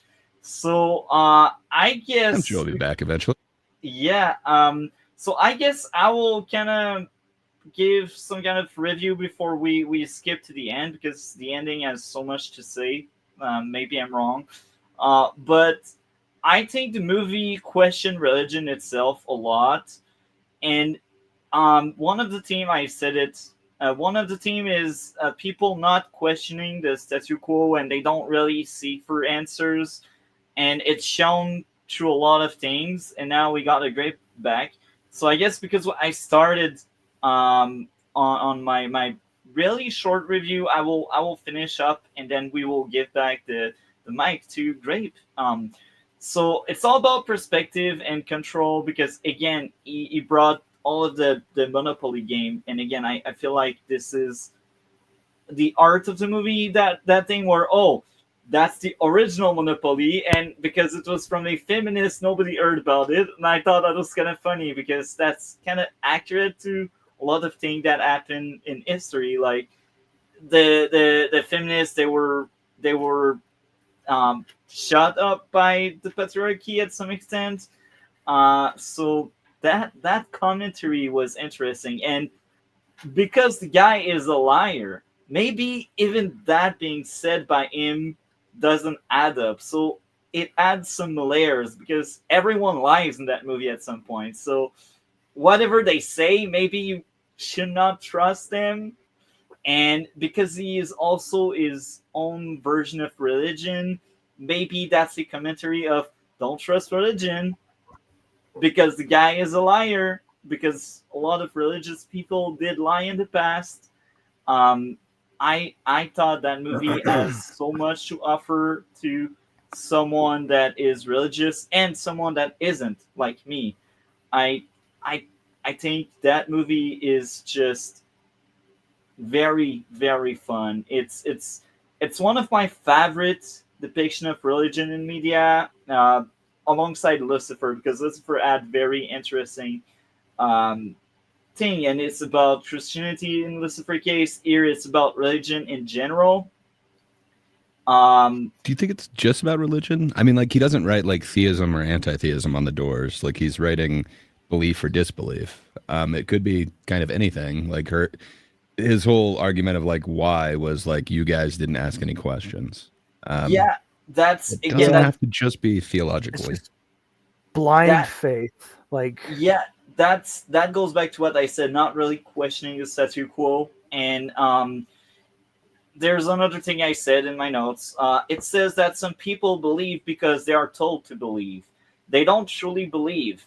It's also in full display when one of the character goes at the disbelief door, believing it was the right response based on her exchange with the old guy. So that was Glasses Girl. She was like, "Oh, let's just take that door," and that was to show that maybe she's not really a true believer, because she had thought that that was the right answer to believe. And it was also funny how I've seen it coming that both door would lead at the same place. Just saying, it's just clever thinking. Um, Now the next thing I got to say is a lot of aspect of the movie, especially by the end, tells you it's up to interpretation. Maybe the main character truly died after gaining back her faith she lost, and she imagined herself escaping. Maybe she truly escaped after witnessing a miracle. Now I can skip to the end, and we can talk deeper about the end later on once we really get there with the rest of the panel. I had no issues with the movie. Everything made sense. Pretty much every character involved in the movie lies at some point. Music, sound effects were great at building up tension. The characters were likable, and we spent enough time with them to know them.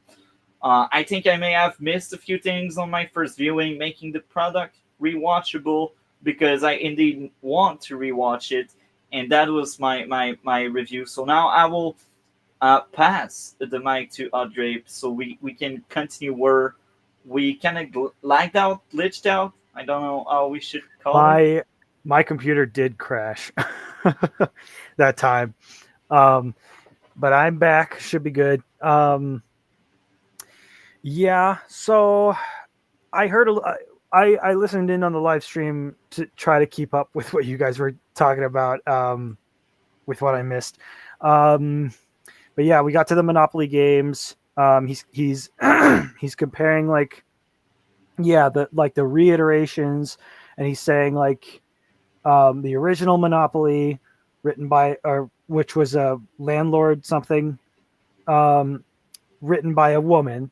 And so, of course, it's overshadowed by the more modern Monopoly, and then and then of course Monopoly has a modern retelling, and then and then he goes through like the original, the Torah, and then the Bible, and then there's the Quran, and then he has the Book of Mormon, as like the modern hipster like version or something. Theologically, a lot of his arguments were, just like whatever. It's not gonna sway me. It's a lot of Reddit arguments, but I don't think they're supposed to sway. I think it was just supposed to be like his line of reasoning. Like, this seems like it's an iteration of this, which was an iteration of this, and then he kind of goes back with like the messianic figures. So he's trying to find like the true one, the original one. the true one. I take it as he's a believer. He just is saying like, these are just based off of the previous one. So let me find the true one. Is the way that I interpret it, but I could be wrong. Yeah. No, yeah. I want to go into that actually, because I don't see him as a believer at all. I think that the conclusion is that he does bring up like either there is a God and he watches us while we masturbate and he judges us and he hates gay people even though he created them, and all these atheist arguments, and then he's like, or there isn't, and that's terrifying. Or there isn't a God, and we're just all a bunch of horny ants on a rock floating through space until we explode, which is another atheist argument. And but like, still kind of creepy, but for the setting, but the suspension of disbelief, but where was I going?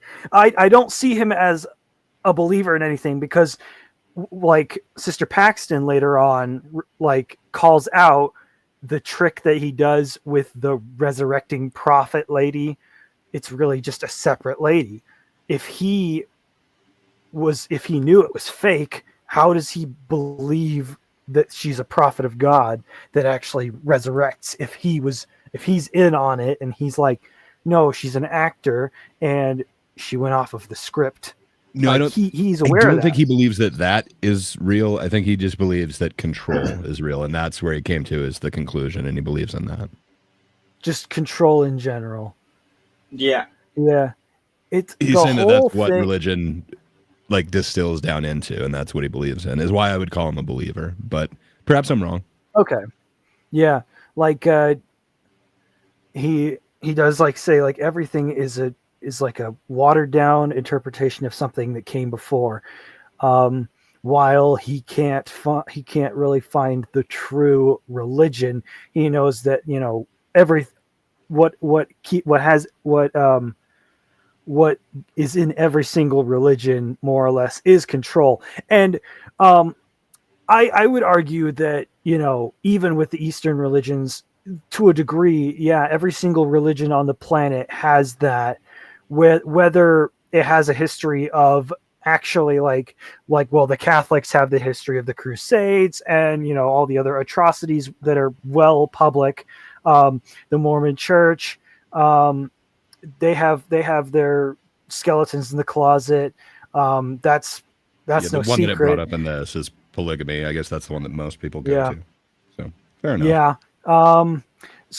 But like, if it's boiled down to control, and Mr. Reed is a cynical, dismissive man.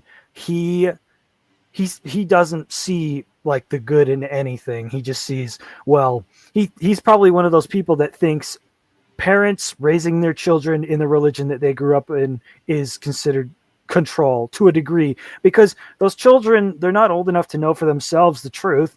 And missionaries in the LDS church, they're barely 18, 19, 20, 21. When they go off on missions, they barely know anything. And the sad truth is a lot of them actually don't know what they truly believe in. I've seen that for myself, and that makes sense in this movie where they know the basics and they know what to talk about, like with Joseph Smith and the Book of Mormon, but they don't, like, if they're asked deeper questions, they're not often ready for it, whether it's to debate or to, just to think about.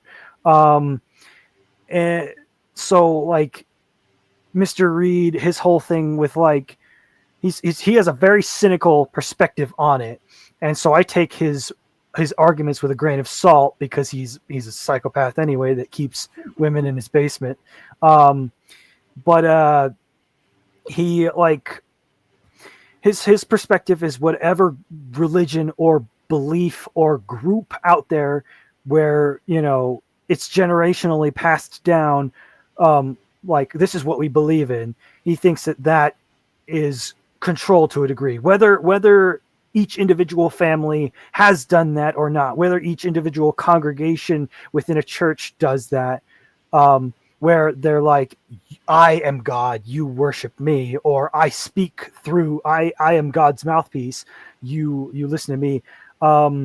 His whole thing is like that's control. It's a very cynical, twisted way of looking at everything. And even the religions that don't have a history of bad things, he probably still thinks dismissively about them as well. Like Shintoism and stuff, where they don't have a lot of, and Buddhism, where they don't have a lot of bad history, but he just thinks like it's a way of controlling the masses, whether there is a God or not. Yeah. It's a way of getting people to believe in a certain thing, whether it's real or not. and I love. I think you can I'm even gonna argue skip with like ahead. Jainism. Like supposedly Jainism is like the most peaceful religion. Like you don't believe in killing anything, but you go to the extent of like you have to like put cheesecloth over water to drink it. I don't know. That's Yeah. a form of control, even if it's like Yeah, your yeah, no, own yeah. mental control over yourself. If it like, um, some of like Mr. Reed isn't an outright pedophile or pervert or whatever, but there are instances where he mentions like masturbation and like just basic hedonism, where part of me thinks, maybe he thinks like morality itself is controlling. Now, not it's not morality is not inherently just tied to religion, but like even a moral code can be a form of control, because maybe he thinks that we are just animals that deserve to just do whatever they want whenever they want, and be like any sort of rules, no matter who is giving them, no matter what the rule is, that is control. And why I think he doesn't actually believe in a lot of what he says is because like his actions alone seem rather contradictory to what he says, because what is he doing? He is controlling women in his basement. He is controlling the situation. He's keeping these girls in his house. And whether that's his intention or not to be a hypocrite, the movie definitely shows that to me, where like, well, Oh yeah, he and does cuts raise a off good, he finger, does, like nonchalantly. yeah. As Oh, yeah. bad as He raises religions a are, good, I don't think they physically do that usually. he cut, he killed Sister Barnes. He like the movie, whether it was his own intention or the movie itself, shows that yes, it's good to question. It's good to find out things for yourself rather than just taking the word of a person in a leadership position over you. That goes for him as well. He is not excluded from that. And so, yes, it's appropriate that he calls out the girls for not questioning him throughout the movie. It's good when Sister Barnes does it, but a part of him, like I mentioned, he's very egotistical. A part of him, he starts to lose the plot once they stand up to him, especially Sister Barnes. And that's why he just like snaps and kills her. Like, holy, like that's when like the movie just like went total crazy from there. But yeah, I think that like, Yeah. And it kind of yeah, plays against your conceptions too, because Barnes would be the type, the stronger type, the more outgoing, outspoken type, not the timid, not the naive one. So you just assume that she's the final girl, as opposed to kind of that yeah, swap that we Glasses get, girl, which is yeah. interesting. like I didn't see that coming for sure. For some reason, I thought that they would both survive, but I guess that's what makes it a good. That's another reason why I think it's a good movie, is that it suspends or no, what's it called? It breaks the Uh, tropes. subverts expectations. I hate using that term because it's often used with movies that do that in a bad way, like Star Wars, but like modern Star Wars. But with movies like this, that was a really good not twist, but like it was a good shock. I was not expecting that. But it makes sense, like in the scene, he's losing his cool. Sister Barnes, like, and Sister Paxton, they may not be able to take him on in a debate, but he's still a bigger man, with an ego. And once his ego is broken, he's like, oh, like, I thought it was going to be a cool moment because she says the code word magic underwear, and we're like, oh, here we go, Sister Paxton's going to stab him, and just, oh no, She died. that was awful in a good way. Like, oh my goodness, I really like this movie. I was not expecting that. And then that's when Sister Paxton, I mean, it was leading up before that, but Sister Paxton reaches a point where she's like, I can't be the nice, like dorky, naive girl anymore. I have to, like, she shows that she's actually rather intelligent and really observant. Do you Probably agree with Oh, or yeah. believe the conclusion that she comes to, where she thinks that Mr. Reed is panicking and he was floundering for what exactly to do in the moment, so that's where he came up with the whole simulation thing? Or do you think it is all part of the control that he just wanted to see how much he could get them to believe? I have no idea what his original plan was. Um, to this day, again, another reason I need to rewatch the movie. I still don't know like what his original plan was with the girls. I assume he was eventually going to kill them, but first I think he like being a serial killer or a psychopath. He was either going to turn them into like hopeless slaves like those other women in his basement, The prophets. or the prophets, or he was just going to kill them. But I feel like him being the egotistical serial killer psychopath, he definitely play with his food before doing anything. But because Sister Barnes was standing up to him and they were starting to, catch on to his tricks, and they weren't listening to him anymore from that point on about his, his anti-religious spiels. He was starting to like, he was feeling his ego kind of broken a little bit. These girls weren't going to just submit and lose all hope. I love that this movie, it's very grim and dull and very dark, but there's always like a glimmer of hope throughout it. And that's why I encourage my religious friends and LDS friends to see it. I'm like, no, this movie is really not that anti-religious as you think. It actually has a decent message to it, and it's what makes me appreciate the ending. And that's one of the things that I was going to ask you, because I've heard people say that it is super gloomy, super dark, and the message is extremely depressing. I've heard others say like, no, like it is a message of faith. Like, you don't understand. So the weirdest interpretation I heard is that no, Barnes was a non-believer. You could tell by the implants, that's a birth control device. So that proves that she had more experience, like on their conversation on the bench. And then from what you gather throughout, so she was just a non-believer, but you don't understand, like it is a message of faith, and her faith protected actually Sister Paxton or whatever. I don't know. That seems... It seems awfully over the top to me for that to be the message of it. It's not what I got out of it, but I don't know. I will say, like, to go back to your previous question, I will say that the villain wanted to break their spirits. He wanted both of them to stop believing. I think that was the plan, but it didn't work out well because, like, he needed to delete one of them before she could, like, lose her belief in her faith. But man, Dre, I think we are on the same page on too many things. Like, you asked a question I wanted to ask for the very end of the stream. So I guess we will get back to is it anti-religion or not to a bit later on the stream. Okay, but also go with is it hopeful? Because I don't know.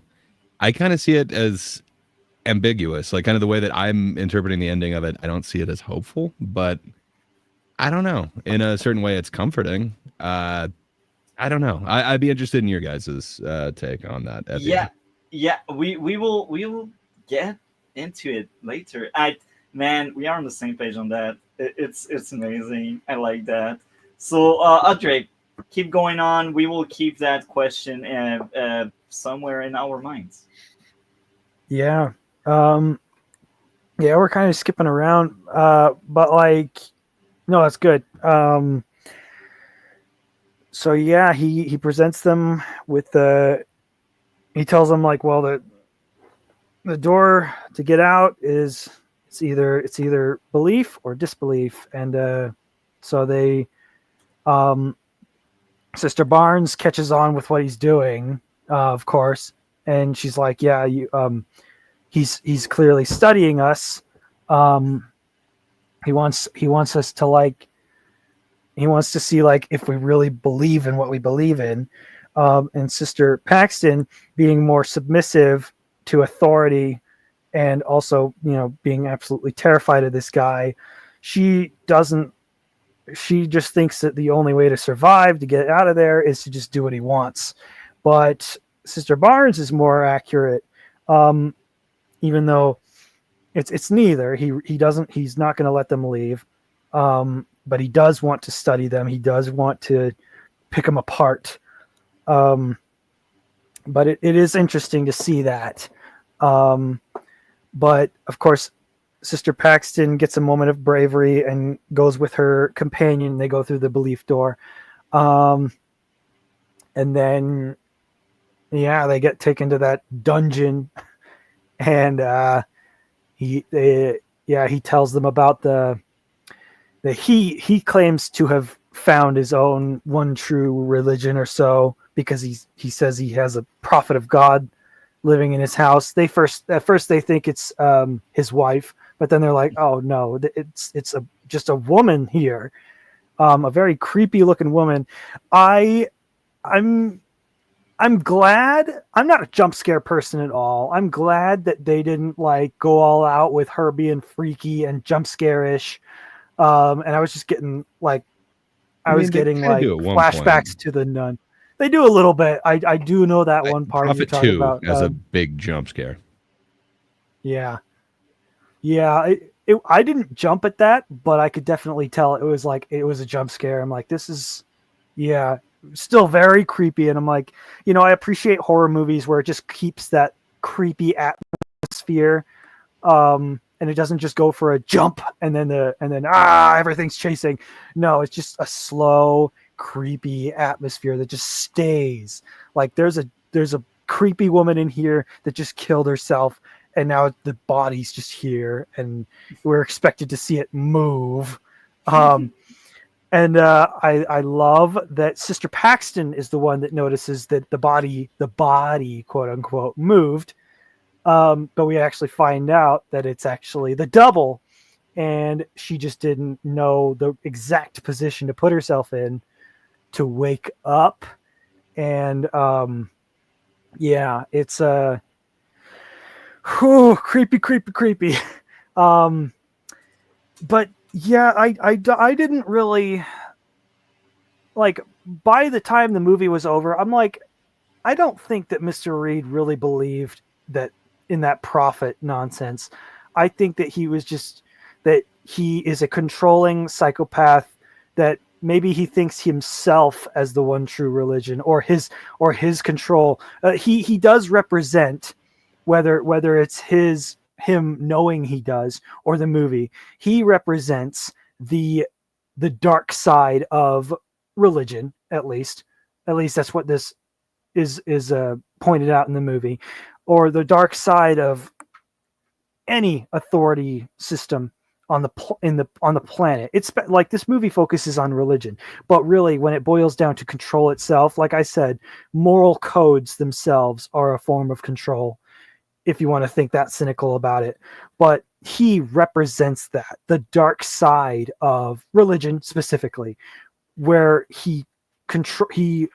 and him being an egotistical serial killer psychopath, he loves it. He, like, if these women he's keeping in his basement are prophets of God, he be speaking through a microphone, maybe he has a God complex, and him again being the embodiment of the dark side of religion and control.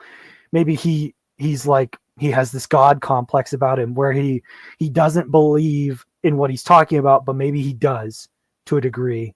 Like maybe he has a God complex where he's like, the one true religion is pretty much me, and I have the power. He's the one in control up until he kills Sister Barnes, up until like leading up to it. Ironically, him acting out that way is when he just loses control. But that's why I don't think he really believes it himself. I think that he has a God complex, but not in a way where he thinks that there is a one true religion. I think it's more just he's taking advantage of the dark, cynical mindset that he believes controls everybody. Yeah, I can definitely see that interpretation. I've heard a couple other ones that like he's supposed to represent a lot more, like specifically religion, which there's probably a reason why he's calling them prophets, and then like the location of everything seems somewhat symbolic. But Yeah.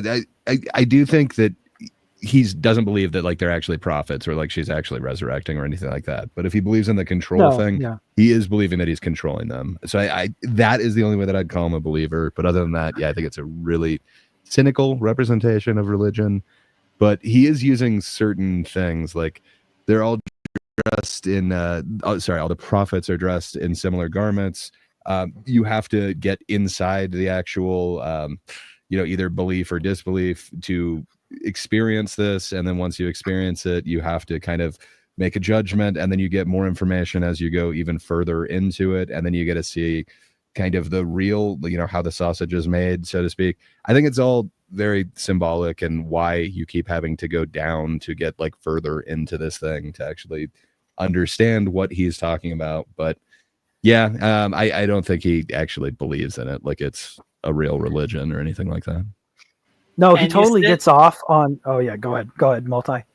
You also said they keep going down. What could be interesting is how you interpret the movie as all their belief leads them to hell. Literally, it's like the idea of hell in that movie. I think that's interesting. It could be. It could also be like a representation of like the church. So like if we're going with like the LDS, it could be like the temple ceremonies, the temple garments. Like I've heard a few different interpretations of you keep going further in to actually learn like the truth about it. Oh, okay. That's a good point. I was gonna say he totally gets a kick out of like trying to tear down their beliefs. He thinks he has these girls mapped out, because at the beginning, yeah, of course they don't question anything.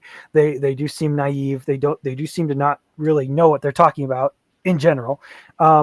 So he thinks that he can like tear down their beliefs and kind of throw them like throw a total wrench in their beliefs by acting as that whole. He wants to tear out all that faith and replace it with himself. And he's like, well, here's what I've found. And he's like, yeah, this is the prophet of God. I need you to bear witness of her resurrection, and yada yada. There was another point I was going to make, but I totally forgot. What do you think his end goal is? Do you think it's to essentially like break them and then make them like the next in these line of prophets? Like, is this where he gets the prophets from?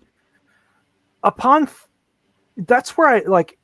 Long story short, yeah. When the first time I saw, like the first time the prophets were introduced and all that, and everything was starting to, by the end of the movie, I was like, so he probably wanted to break them, and make them hopeless. Like that's how he described the prophets. They're like, you kidnap these women and force them to live here, or to force them to stay in these cages and stuff. And he's like, no, they do that of their own free will, whether he means it or not.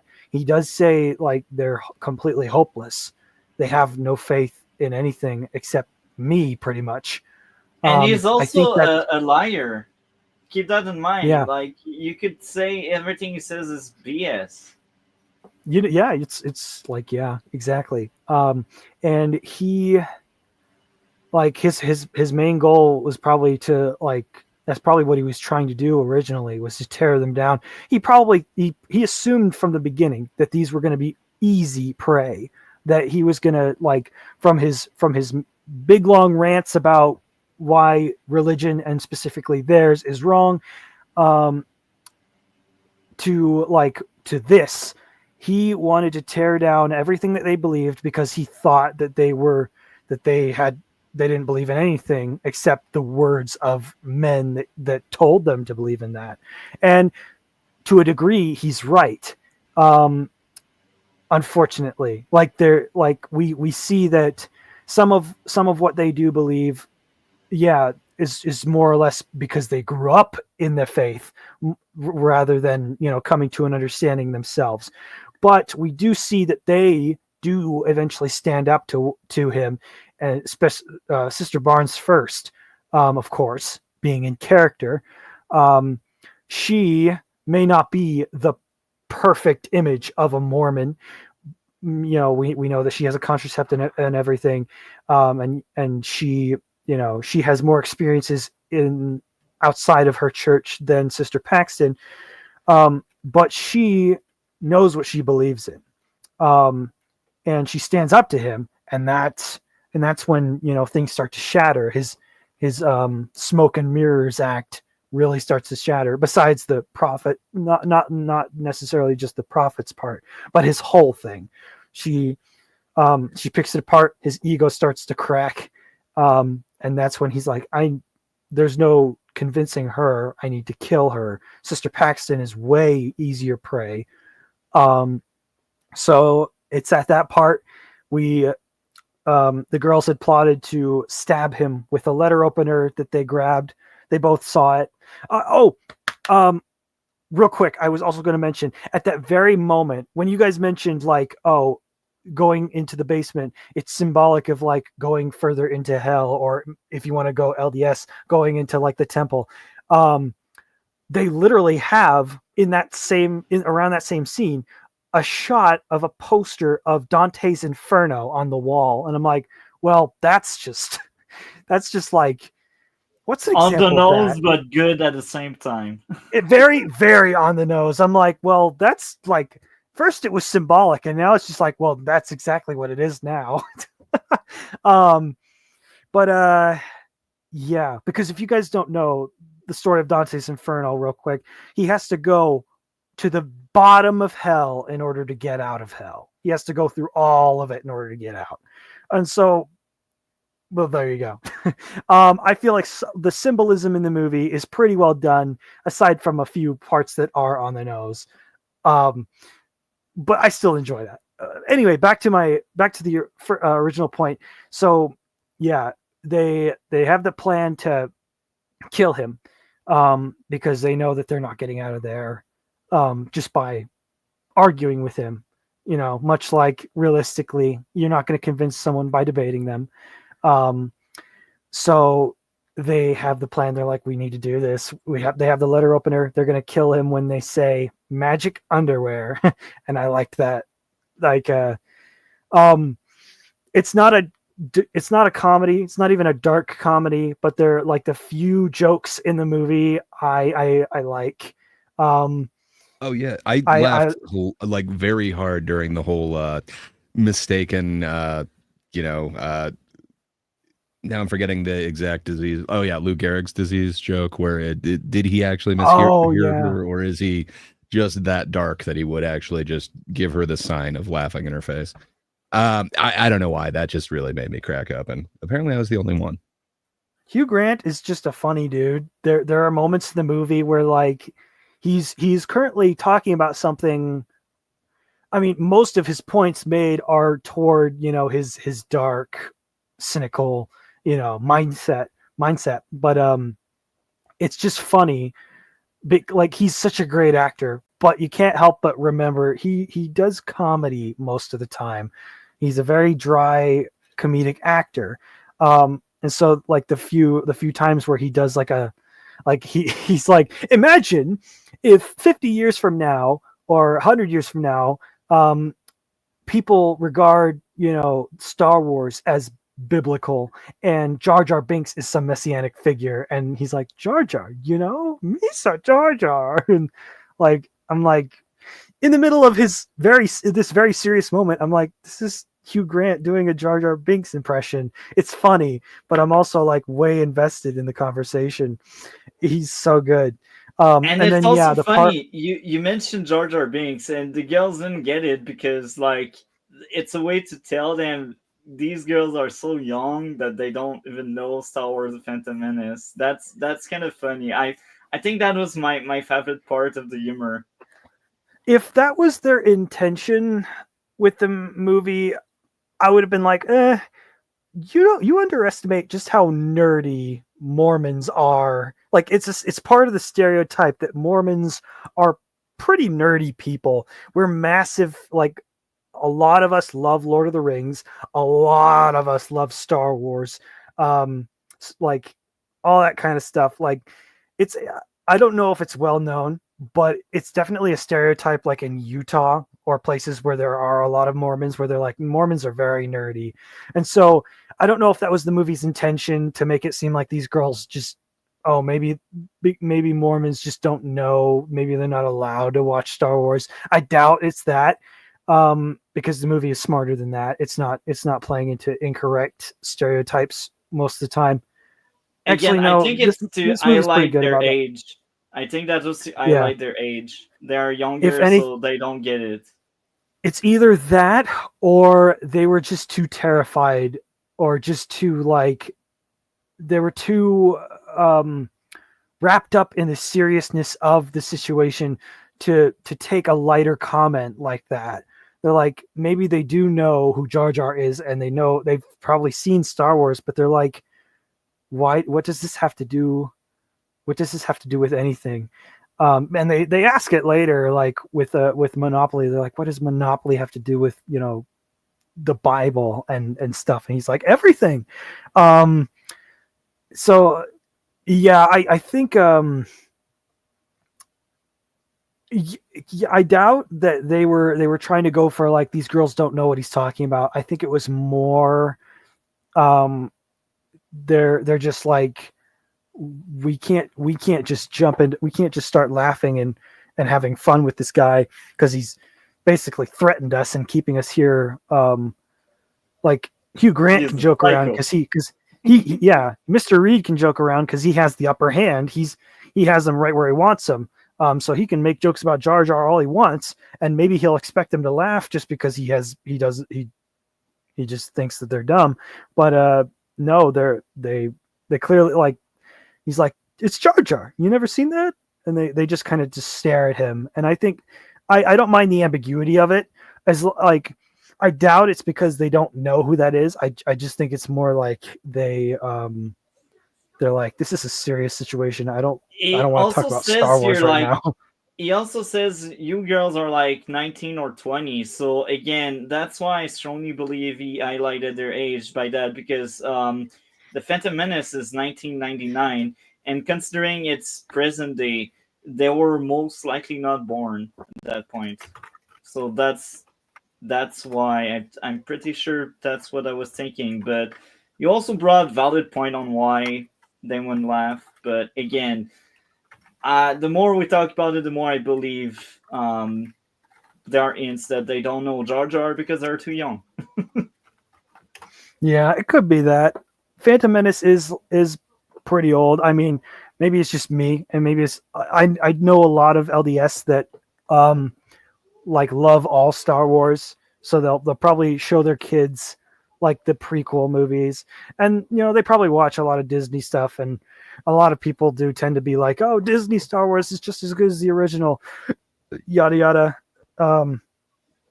But I can let it slide that it's, you know, it's probably just because it's old. They haven't seen it.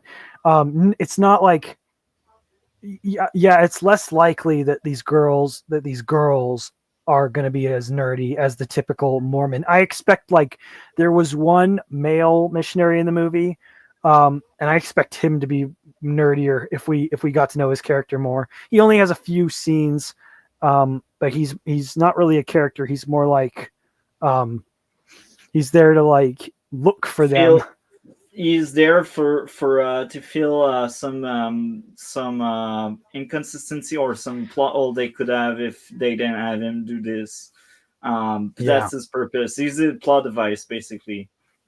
I have to point out, though, as accurate and respectful as this movie is toward my church, which is not very common in a lot of Hollywood productions, I found it funny that it was just a single elder missionary. It's a common rule that, like, pretty much everybody knows that if you're a missionary, you have a companion with you. there's never just one. It's like the Sith. Yeah. There's always at least two. There are rare times when there's three. There was actually a time when I was in a triple companionship, and that was actually a lot of fun. But fourth build though, Topher Grace is no filler. Topher Grace. I don't know. I know the actor, but I don't know what he has to do with this. Fourth Me build neither. though. Anyway, he yeah, I thought it was just kind of funny that it was just a single guy. I feel like maybe the movie was like trying to I feel like they know about that rule, so maybe it was a budget thing that they're like, and maybe like a plot like kind of thing, like we need a single character to worry about these sisters. Was it Topher Grace? I don't think so. I thought it was a different actor. I think one hypothesis I got before he left, everyone was leaving as well. So maybe their day was technically over and he was doing overtime or some shit like that. That's why he was alone. Or maybe he really took it at heart to find them, so he just went alone despite not having someone with him. What I was thinking was there are like in my church with male missionaries serving full time, they are with a companion at all times. It's for their safety and also like security, and also for like to make sure that they're doing what they're supposed to. And there's that, we go off of the biblical verse that says, by the mouth of two or more people shall the Lord's words be spoken, something like that. I'm butchering it, but it's like the church believes in companions, like preaching the gospel is best done if you're not alone. So, and I think that's also like, it's a safety thing, but it's also like a biblical thing. So I think that what I was thinking was, this guy must be like a service missionary where he's not full time, so he doesn't need a companion with him. But that would also mean like he's probably like maybe mentally like not very sharp, and that would also kind of fit later on when he's humorously when he's talking to Mr. Reed at the door. I'll have to, again, another reason I have to watch that movie. If that is Topher Grace, that's pretty funny. But he but when he's talking to Mr. Reed at the door, he's like, have you seen two sister missionaries? I've been looking for them. And Mr. Reed tells him no. And then he leaves, and then he knocks on the door again. He's like, I would be remiss if I didn't give you a pamphlet. And I thought that was funny. I'm like, you got like full-time service missionaries sometimes are that dense. Other times, like, so I believe that he's probably just a normal missionary. For some reason they just didn't have him have a companion, probably for budgetary reasons. They didn't want to hire another actor. Or he's probably just like a service missionary. He's not mentally like, he can't like proselytize like a full-time missionary. So he probably just, his duties are probably just cleaning the church, like what he was doing, cleaning the church, and then, maybe talking to people about God, every so often. So that's what I was thinking. I don't think it's that. I'm not sure why this movie didn't give him a companion. I mean, that's just a pet peeve of mine as an LDS guy, that it doesn't hinder the plot or affect the story at all, whether he has a companion or not. Another reason, maybe if he had a partner, that would be harder for the villain to lie or to say bullshit, because if they had another one, you could question, why are these two people so gullible to everything the guy says? But now he is alone, so it kind of works out well. And again, I think that was the end of the day, so everyone was leaving, and he just took it at heart to really search.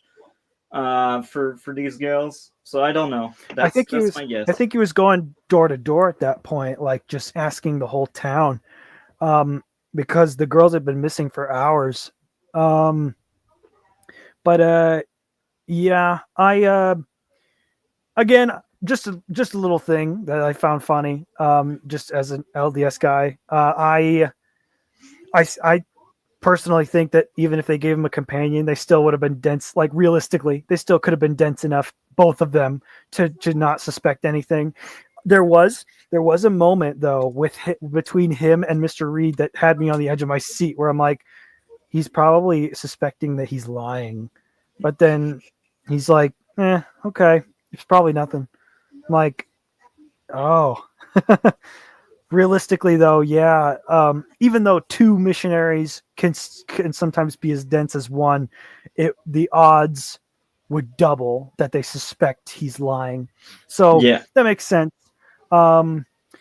Yeah, for a story, it makes sense. Like, he's hardly a character. There's hardly any like need to have a second guy with him for the story sake, and for the runtime. So it could just be like, yeah, it just makes sense. There's just one guy, even though like it's not the most accurate depiction of a missionary, because there's usually two of them. But yeah, as far as for the story, it makes sense. So that happens, and that was a little funny. I was on the edge of my seat for that though, because I was worried that he would get suspicious, or that like Mr. Reed invites him into his home too to like use his phone, and I'm like, well, we already know from the beginning of the movie no phones work in that house. He was clearly going to kill him probably. I don't think he has any use for him, and he probably suspects he's dumber than the sister missionaries, which, I mean, this is me having served an LDS mission. He's not wrong. Fact. Yeah, so I mean, it's just normal. Like, I think it's more realistic that women are more cautious about those situations than a guy would be. Yeah. So it totally makes sense to me. But yeah, that scene happens. It's a little funny. We get a little haha from it when he gives them the pamphlet. We see the look on Mr. Reed's face. You could tell he's just totally bullcrapping him. He's like, I have not had one of these before, but I'm glad you gave me one. Like, you cheeky jerk. Well, that happens. The girls are screaming to try to get his attention, because they hear the door, because it's like a creepy doorbell that like rings through the whole house. And while they're distracted by that, the body of the prophet, we kind of skipped ahead. There was the prophet of God that he introduced. She killed herself by eating poisoned blueberry pie right in front of them, just like that. And then the door, there's a knock on the door right when he's like, I need you to verify that she's dead, and then in a few moments she will live again. Like, so then, yeah, the missionary knocks on the door. He talks to the guy. He goes away. The girls are screaming to get his attention, but he can't hear them. And they go back down. The body has moved. Like, it's changed positions on the table. And I thought it was like, this movie's taken a different turn. There was pie. Yeah, I mentioned that the actual blueberry pie, that was laced with like arsenic or something, is what he said. Yeah. No, it was something. Yeah. That was another name, but yeah, that was a deadly poison. Wolf's Bane or something. I don't know, I forgot what it was called, but he laced it with a poison. Yeah, so they go back down. The body is moved. And for a second, I thought that this movie was going in a completely different direction. I'm like, are they introducing demons and like zombies into this? If so, I'm like, well, no wonder this guy believes that all the religions are fake. He's literally worshiping a demon or something. It didn't go that way. It went for a more realistic approach, but it still creeped me the crap out. Something about women in like those white nun outfits with the like they were like completely like I can't think of the word, but they malnourished, very skeletal, freaky looking, sunken eyes. Like their eyes were black. I'm like, dude, there's something messed up here. And she willingly killed herself. And then here's the body. It's moved. And I was freaking out about it. I'm like, oh, that she better not jump up and like attack them or something. Well, they managed to steal some matches from under the door, and I thought they were going to try to burn the house down, but instead they're trying to like send smoke signals up the intercom pipe, which I'm like, I not gonna lie, girls, I think I would have just set the nearest wood structure on fire and hope it travels to the rest of the house. Because there's a glass window right above them, so it's like if most of it's not like any big heavy objects are going to fall directly on top of them. I think they're in a relatively safe area if the house burns down. So I'm like, just burn the house down. But no, they just tried to use it for smoke signals, and that kind of frustrated me. I'm like, come on, sisters. I understand like the risk of setting the house on fire while you're still in it, while you're still trapped in it. But like, seriously, you don't have many options. Still, they try to use the matches as a smoke signal. And then the body, which is revealed to be a different prophet by the twist, by the climax, is right behind them. And from the editing, I don't remember it being like a jump scare.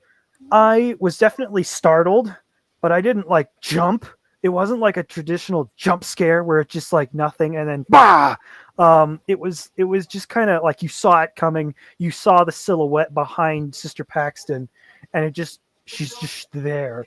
It was a little slower than that. It was still very creepy, very terrifying, but it was more organic than a simple rah jump scare. And she spouts her prophetic wisdom, which is, just something that Mr. Reed wrote down for her to say, which I forgot what she said, but it was basically like, there is no heaven, there's only clouds. This is not real. Something like that. And she also ends at being a setup and not being real. But that wasn't the script. Yeah. That was her going off the script and trying to warn the girls that it's not real. Yeah. So, yeah, they don't believe it for 1 second. At least Sister Barnes. Sister Paxton is just dumbfounded, terrified. But Sister Barnes, she's freaked out about the body, but she's like, she's a pretty faithful figure. And right now she is Sister Paxton's only hope, only glimmer of faith at the moment. And she stands up to Mr. Reed. She's like, that wasn't a miracle, that was a magic trick, it was fake. I don't know how you did it, but it's fake. And he's like, oh, how do you know then? And she's like, oh yeah, well, magic underwear, the code word. And before Sister Paxton can do anything, the way the camera jumps, it makes it for a second look like Sister Paxton was the one that grabbed the sharp object to make a move on the enemy's neck, but it's actually Mr. Reed just whipped out a box cutter and slashed Sister Barnes' throat like it was nothing. He actually got the side of it, which makes sense why she didn't immediately die. Yeah. And I think that, like, I don't people's necks get slashed in movies all the time. I don't know how quick of a death that is. I know that it is kind of quick, but I know that it's Within very 2 or 3 painful. minutes, less than 2 or 3 minutes. That depends how deep the cut is. Yeah. Yeah.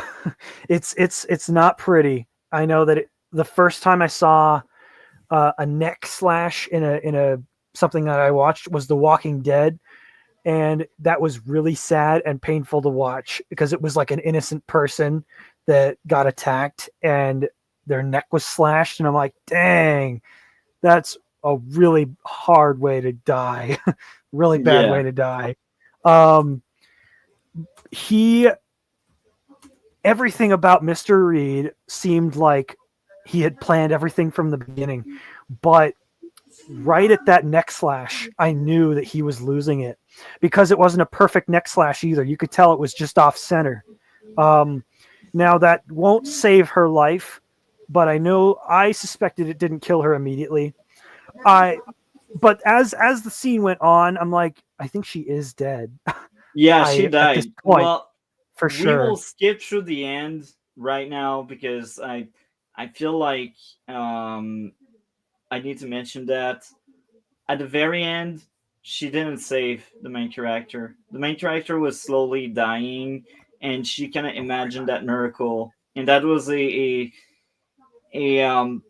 way to kind of I forgot the exact word, but the glasses girl was losing faith, but by the end of the movie, she gained her faith back just before dying, basically.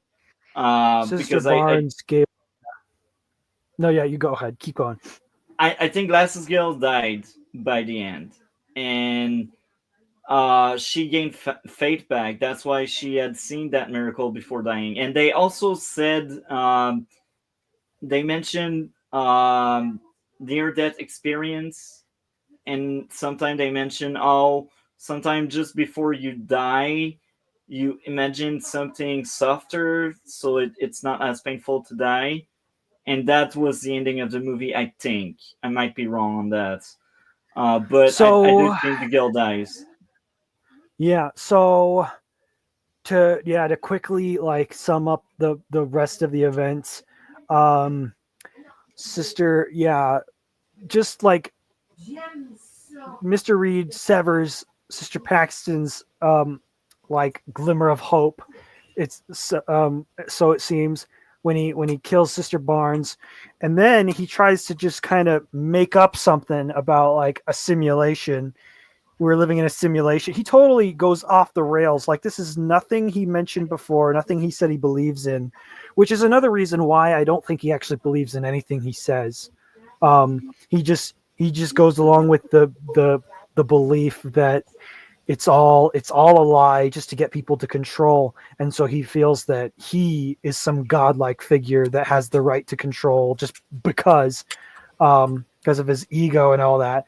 And so he to try to scramble up another thing to try to sway Sister Paxton, Glasses Girl, he notices, and there was the scar on Sister Barnes' arm, Ponytail Girl,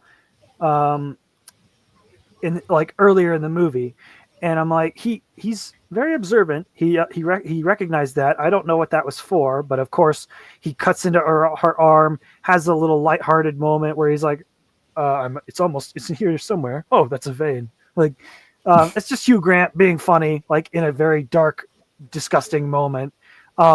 Which, by the way, warning, this is one of the few scenes that gives this movie an R rating, is him digging into the arm. You see it. He cuts the arm. I'm not a fan of gore. I did stomach it. I watched it. I'm like, ugh, it made me uncomfortable for sure. Yeah, especially, but like the joke about the vein, I'm like, ugh, I didn't like it while I was watching it, but like talking about it now, it's hilarious. But yeah, he pulls out the contraceptive, which I had totally forgotten that the contraceptives like that existed. And so I was like, is he for real? This is a totally different movie. I thought that the movie was going in a different direction now, where I'm like, we're living in a simulation. I'm like, this is a Matrix movie. But no, this is when I think Sister Barnes had torn apart just enough of his bullcrap like arguments at them that Sister Paxton finally on her own has gained the confidence to stand up and be like, no, you're wrong. You don't actually believe in simulation theory. You just made that up. There's no way to prove it. And he's like, that's right. He's starting to slip. She can tell, and she's noticing, like, you know, I think that there was a second prophet. That's how you did the resurrection thing. And so she, being as clever as she is, she pours water on the floor and it starts going down a drain.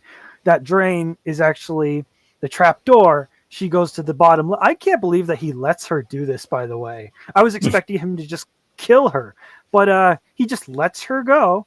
And she goes down, finds all the prophets in cages. They're being kept barely alive, like just sprayed with water, humidifiers. And Mr. Reed joins her down there, starts giving his evil villain monologue about, well, it came across that way, where he's like, these women willingly have no hope. They serve me and only me. They only believe in me. And this is where I believe the God complex thing, where I'm like, he doesn't actually believe in anything that he has told these girls. The only thing that he believes in is his ability to control, which is also interpreted as he is the living embodiment of the dark side of religion, specifically, because that's what the movie is about. He has this God complex. He thinks that he has, like, he can just control the weak-minded. And he thinks that, you know, everybody believes in something because someone told them to. So he thinks, I can easily tear apart those arguments and replace that. I am God, basically. He doesn't say that, but that's what I was getting. That's what I interpreted Mr. Reed to be. This, like, a serial killer with a God complex. Not to, like, be reductive, but that's more or less what I interpreted him, his character. And so at this point in the movie, now Sister Paxton has all the pieces of the puzzle. She explains his plan back at him. She sees what happened, and she says that your prophet went against you. They don't actually serve you like you think they do. And he's like, you're right. And yeah, nonchalantly just chops off one of her fingers. Like, holy crap, this dude is crazy. He's still got the box cutter with him, by the way, so he's gonna try. He can still kill her at any moment, which is what I was really worried about, because, like, he's bigger than her and apparently faster, because his reflexes when he killed Sister Barnes were insane. It was terrifying. But I just love that at this point he's like lost the plot so much that he's just kind of waiting for her to let her guard down so he can just kill her. But she basically, like, disproves everything that he's thrown at them, gives away his evil plan, and then gives the cool little magic underwear comment, and then stabs him with the letter opener right at his windpipe. And I loved that part. And then she books it, and I'm like, he's gonna show up right behind her somehow, like, even though he's dying. And it happens. She goes up to try to, like, see if Sister Barnes is alive or anything, and she cries a little bit, understandable. And then he shows up and stabs her, and she just lets it happen. I'm like, no. I'm like, gosh. But he manages to stab her, just like in the center cavity in the chest. He probably, I think. So I'm going to skip ahead. I think that she survives. He stabs her in the chest. I think that he missed her organs. I think that he went like right between her lungs, something like that. Like it was pretty dead center. And this is the more his plan is exposed and the more that his BS is called out, the less like careful he is. I mentioned earlier how when he killed Sister Barnes, his cut wasn't perfect either. So I think that, and he also just got stabbed in the neck. He is definitely not thinking at all. So he goes in to stab her. He manages to sink it into her very excruciatingly slowly, and I hated that. And she just lets it happen, but she backs away, shoves him down. He falls, and he's choking on his blood. He's dying. And then he starts to pray. Like I was, I forgot exactly what he was trying to pray for, but she says like, that doesn't work.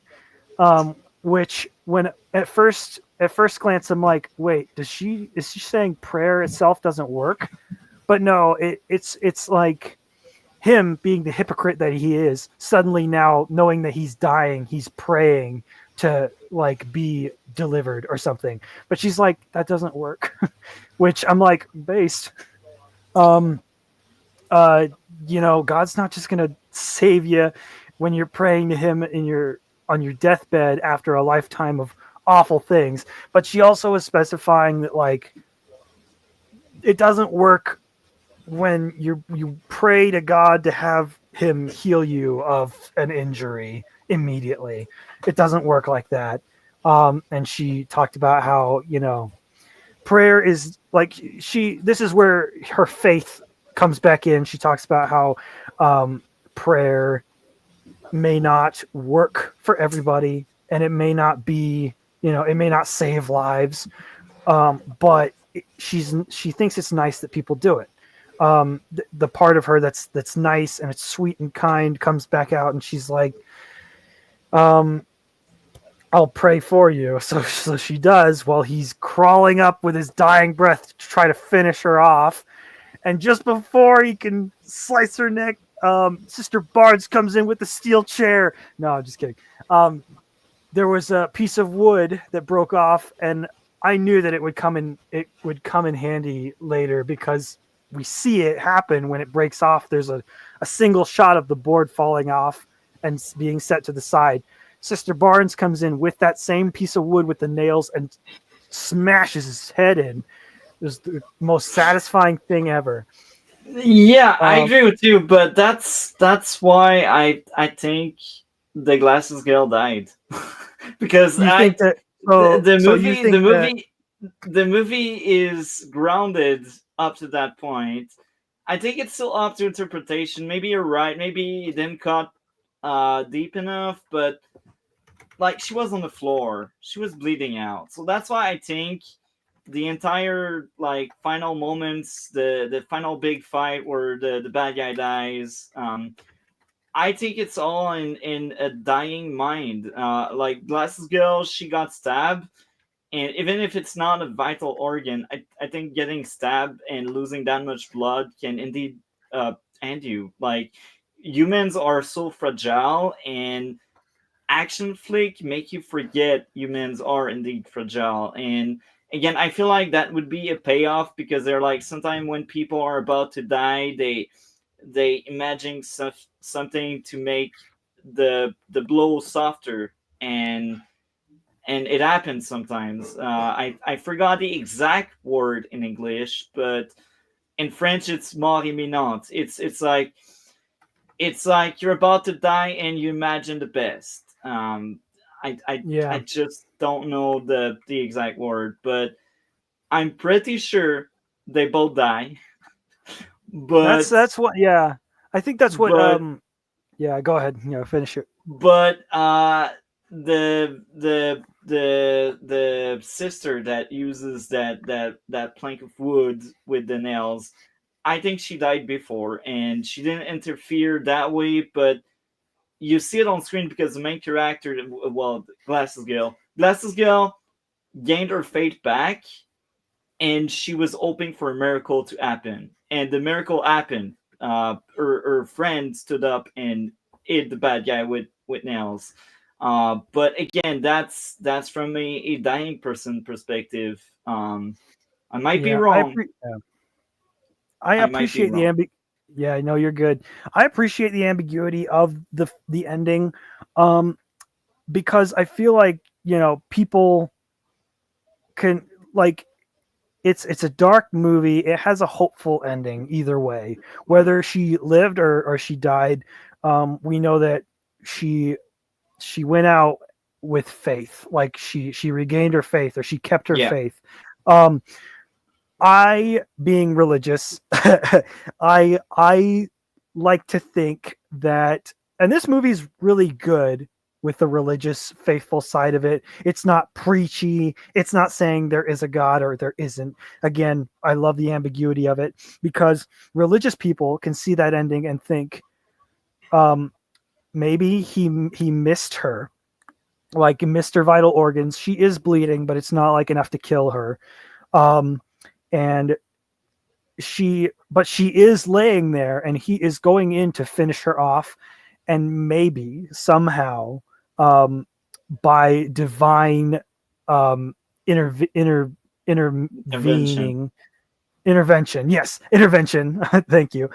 I don't know why I can't think of words today, but divine intervention, Sister Barnes gains one last ounce of strength before she's actually dead to pick up that board, because that board fell for a reason. It wasn't whether it was not real or whether it fell for the purpose of Sister Barnes being able to pick it up with whatever strength was there and finish off Mr. Reed before he kills Sister Maxton. Yeah. And then Sister Barnes is dead. We know that. And now Mr. Reed. And Mr. Reed is dead either way. There's no way he'd survive that injury that she gave him. But even know that before, happened. he was already bleeding out. Like it was. She gave him that. a- Yeah, she gave him that injury before he stabbed her. Yeah. So Yeah. yeah. But yeah, I appreciate the ambiguous ending because people can be satisfied either way with, like, well, it's a hopeful ending in that, well, at least she died keeping her faith despite being the one to kind of like waver a little bit in the movie, caving toward the authority in the room, Mr. Reed, being fearful, forgetting her actual faith, but she remembers it, she regains it, and whether she died or not, there's that lovely ending where the sun comes out, the snow is melting. And yeah, that is Heretic. Such a good movie. Yeah, I agree with you. Before I give my score away and ask yours, I will say this: I've seen 70 movies that came out in 2024, and I've seen maybe 10 horror flick among that, maybe a bit less because I'm not that much into horror. I think it's like between 8 and 10. And this one is actually my fourth favorite horror flick, with like Small 2 being my third, Strange Darling being my second, and Long Legs being my first. But like the first two, I feel like it's some kind of cheat code because they're more like thriller than horror, but they're still labeled as horror. But Yeah. if we speak really about raw horror and gore, I think Heretic is actually the second one because Long Legs and Strange Darling aren't really gore, or they're really like thriller horror. But I adore Heretic, and it's in my top 10 movies for this year, and it's also in my top 10 movies ever. This year, I had some amazing jam. I already posted 2 parts of movies I recommend. There's a third one in the making. But yeah, I think I will give Heretic a solid and well-deserved 10 out of 10. What about you? When I left the movie theater and I had time to think about it, I gave this movie a 9 out of 10 but discussing it now, and I also discussed it with a lot of LDS friends who've seen it, and we all agree that it is a 10 out of 10. Really good movie. All my favorite faith-based, like, religious movies with a good message, I can't just recommend to people because, like, it's also horror. One of my favorite war movies is Hacksaw Ridge, but it's also a really, really good faith movie. But I can't recommend it to my faith friends because it's a war movie and it's very realistic in the war. Like, people die horrifically and suddenly in the movie, and that's just how it was. And I love it for both reasons, being a good war movie and a good faith movie, but I can't just recommend it to my faith friends. Same with this movie. I want to recommend it to as many people as I possibly can because it is so good. There's just little bits, like, I'll just give them the warning. There's little bits of horror you might want to look away for. The rest of it, super clean for a rated R movie. Really good and really scary. I did not know what was going to happen next. But having seen it, having walked out of the theater, I am very pleased to have seen it. I hope we get more movies like it. I do not ever, ever, ever, ever want them to have a sequel or a prequel or touch this story ever again. It is really good all by itself. You can't do anything more. Anything more would probably ruin it. Agree. I'm just saying that because the writers are the same guys that did the first A Quiet Place, and it was so good, but we know that it's become a huge franchise now. I doubt that they can really make this a franchise because Mr. Reed died. The only thing I could see them doing is maybe a prequel, but I hope they don't, because that would just ruin it. I don't think it would have the same impact. And whether you're LDS or religious or not religious at all, I think that you will enjoy this movie. And yeah, it's a really good horror, really good movie, and has a pretty good faith message that makes me like, this is what sells me on like giving it, like recommending it for my religious friends and LDS friends. I'm like, this is a really good message. You should see it. So yeah, that's it. 10 out of 10 for sure. One of the best movies of the year. One of the best movies in years. Yeah, maybe that's a bit exaggerated, but I get that feeling. And Gray also gave a 9 out of 10, so we are not that crazy. Highly recommend. We've spoiled the entire thing, but hey, that's worth watching. I plan on watching it again for sure because it has some rewatch value. And sure. again, it's peak horror, I think. And we don't need a sequel. We don't need prequel. We just got that really strong product. What I do want to see more of, real quick. Sorry to interrupt. What I do want to see more of are these same writers, the same director, Hugh Grant, and the two actresses that played Paxton and Barnes. Not all in the same thing, but I do want to see more of what they do in the future. They were really good. Everybody that was involved in this movie did a really good job. Yeah. Continue, sorry. So, now that the full review is officially done, like, I thought I had other question. I actually have only one left because Gray actually kind of read my mind. I think we are a sync, or like, I don't know, like we are thinking so many of the similar things. Like when we approach media, I think we are thinking the same thing. And he kind of asked some of the question I had. So I'm only left with one question I have to you. You are a believer, and I will ask you this. Do you think the movie is anti-religion, or is it in favor of religion? What's your spin on how they tackle the matter with that movie? Is it good or bad? I think that is a good question. It's not anti-religion. It's not really pro religion because the message is more about faith, having faith yourself rather than relying on someone else. So that could be a jab at religions where they rely on, like, you got to believe me, the words that I say, as opposed to finding out for yourself. I can proudly say that my church is not like that. There may be like a subset and a culture where people are like, you got to follow the words of the church leaders no matter what. But like at the end of the day, you learn for yourself. You study it for yourself. Like Mr. Reed did it, but he did it cynically. But that's what you do. You study. I wanted to delete people. You study the scriptures. You find out for yourself. Don't be like Mr. Reed though, where you just feel hopelessly like there is no true religion, and you start to develop a God complex. Don't do that. But like so back to the question, the movie is oh shoot, I'm sorry, I'm losing my point. Anti-religion or not? Anti-religion or not?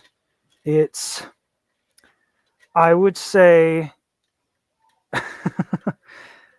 it's neither really. It's more a case study. It's case study. Yeah, it's more. It's not against religion, but at the same time, it also, like, the criticisms it points out are worth mentioning. The message itself is to not just believe what other people tell you, but to find out for yourself, which I appreciate. I think that that's good for everybody to know, whether you're religious or not. And everybody can agree with that, Yeah. That's what separates, people who have actual faith from people that are just, maybe they're like Sister Paxton at the beginning of the movie, where she's just kind of just nice and naive, going through the motions, doesn't really know what she believes. You gotta just know for yourself. So that's what I get out of it. I don't see this movie as anti-religious, but I do see the criticisms it has toward religion as somewhat valid, and that they're like religions, whether they are good or not, they have used control in the past. But I also take the arguments of the villain with a grain of salt, because he is a cynical, crazy dude. I know that there are a lot of bad guy. Yeah, exactly. I know that there are a lot of atheists that use the same kind of arguments, and I'm like, whatever. We can debate those all day on Reddit all you want, but it's not going to do anybody any favors. So, yeah, TLDR, find out for yourself is the message. And funny enough, that's actually what a lot of LDS missionaries teach, is like, well, you can listen to whoever you want all day, but at the end of the day, it's your decision to make whether you want to join that church or join another church or stay out of church. All up to you. We all have the freedom to choose. So I really appreciate that. This movie has a very mature message for everybody, and also just, it's a really good horror movie that has a really good rewatchability. So yeah, that's my last little bit of it. Does that answer your question? Yes, it does. Thank you for sharing. And wow, I'm impressed. I thought we would be there for like an hour and a half ish, maybe 2 hours, but 3 hours. This was a good stream. Bruh. Yeah, this is awesome. That's one of my favorite stream in a long time. And thank you, because you carried it on your shoulder, man. I feel like I was the guest here, and you were the main attraction. I On my do own apologize. stream. Yeah, That's I do fine. apologize for speaking Mikey. the most, but yeah, No. it's fresh. It's fresh in my It's mind. I amazing. saw it just Tuesday, and it's so good. It's amazing. Yeah. It wasn't a critique. It's amazing. I want more streams like that. I swear that was I'll thumbs up. see what I can do. Thursdays, I'm usually free most Thursdays. By this time in the evening, I usually have plans, but I can stay for a little bit most of the time. Thursdays, I'm pretty Yeah. good, but other than that, I should get going. But We are out. for anybody, we are out. Heretic is a good movie. Y'all should check it out. That's my recommendation. That's mine as well. Do you have anything going on your end of the internet? Just follow my socials. Hot Grapes Comics on Instagram is where I post the most. I also have a Discord where I post my comics. All my socials, I post my comics for free right now. It's a fantasy comic called Blights and Beauties. And right now it's out for free. First 100 pages. Still working on it. Working toward physical copies by the beginning of next year. And that's when I'm going to start selling. So for now, everything's out there for free for anybody to check out under Hot Grapes Comics or Hot Grapes at Hot Grapes Comics, at Hot Grapes, either of those on any social that you can find. So yeah, that's all from me. I got to get going, but yeah. Thank you a lot. And we are both out, actually. That was an amazing stream. A legendary one. See you It was later, awesome. everyone. And thank you, Odd Graves. Goodbye.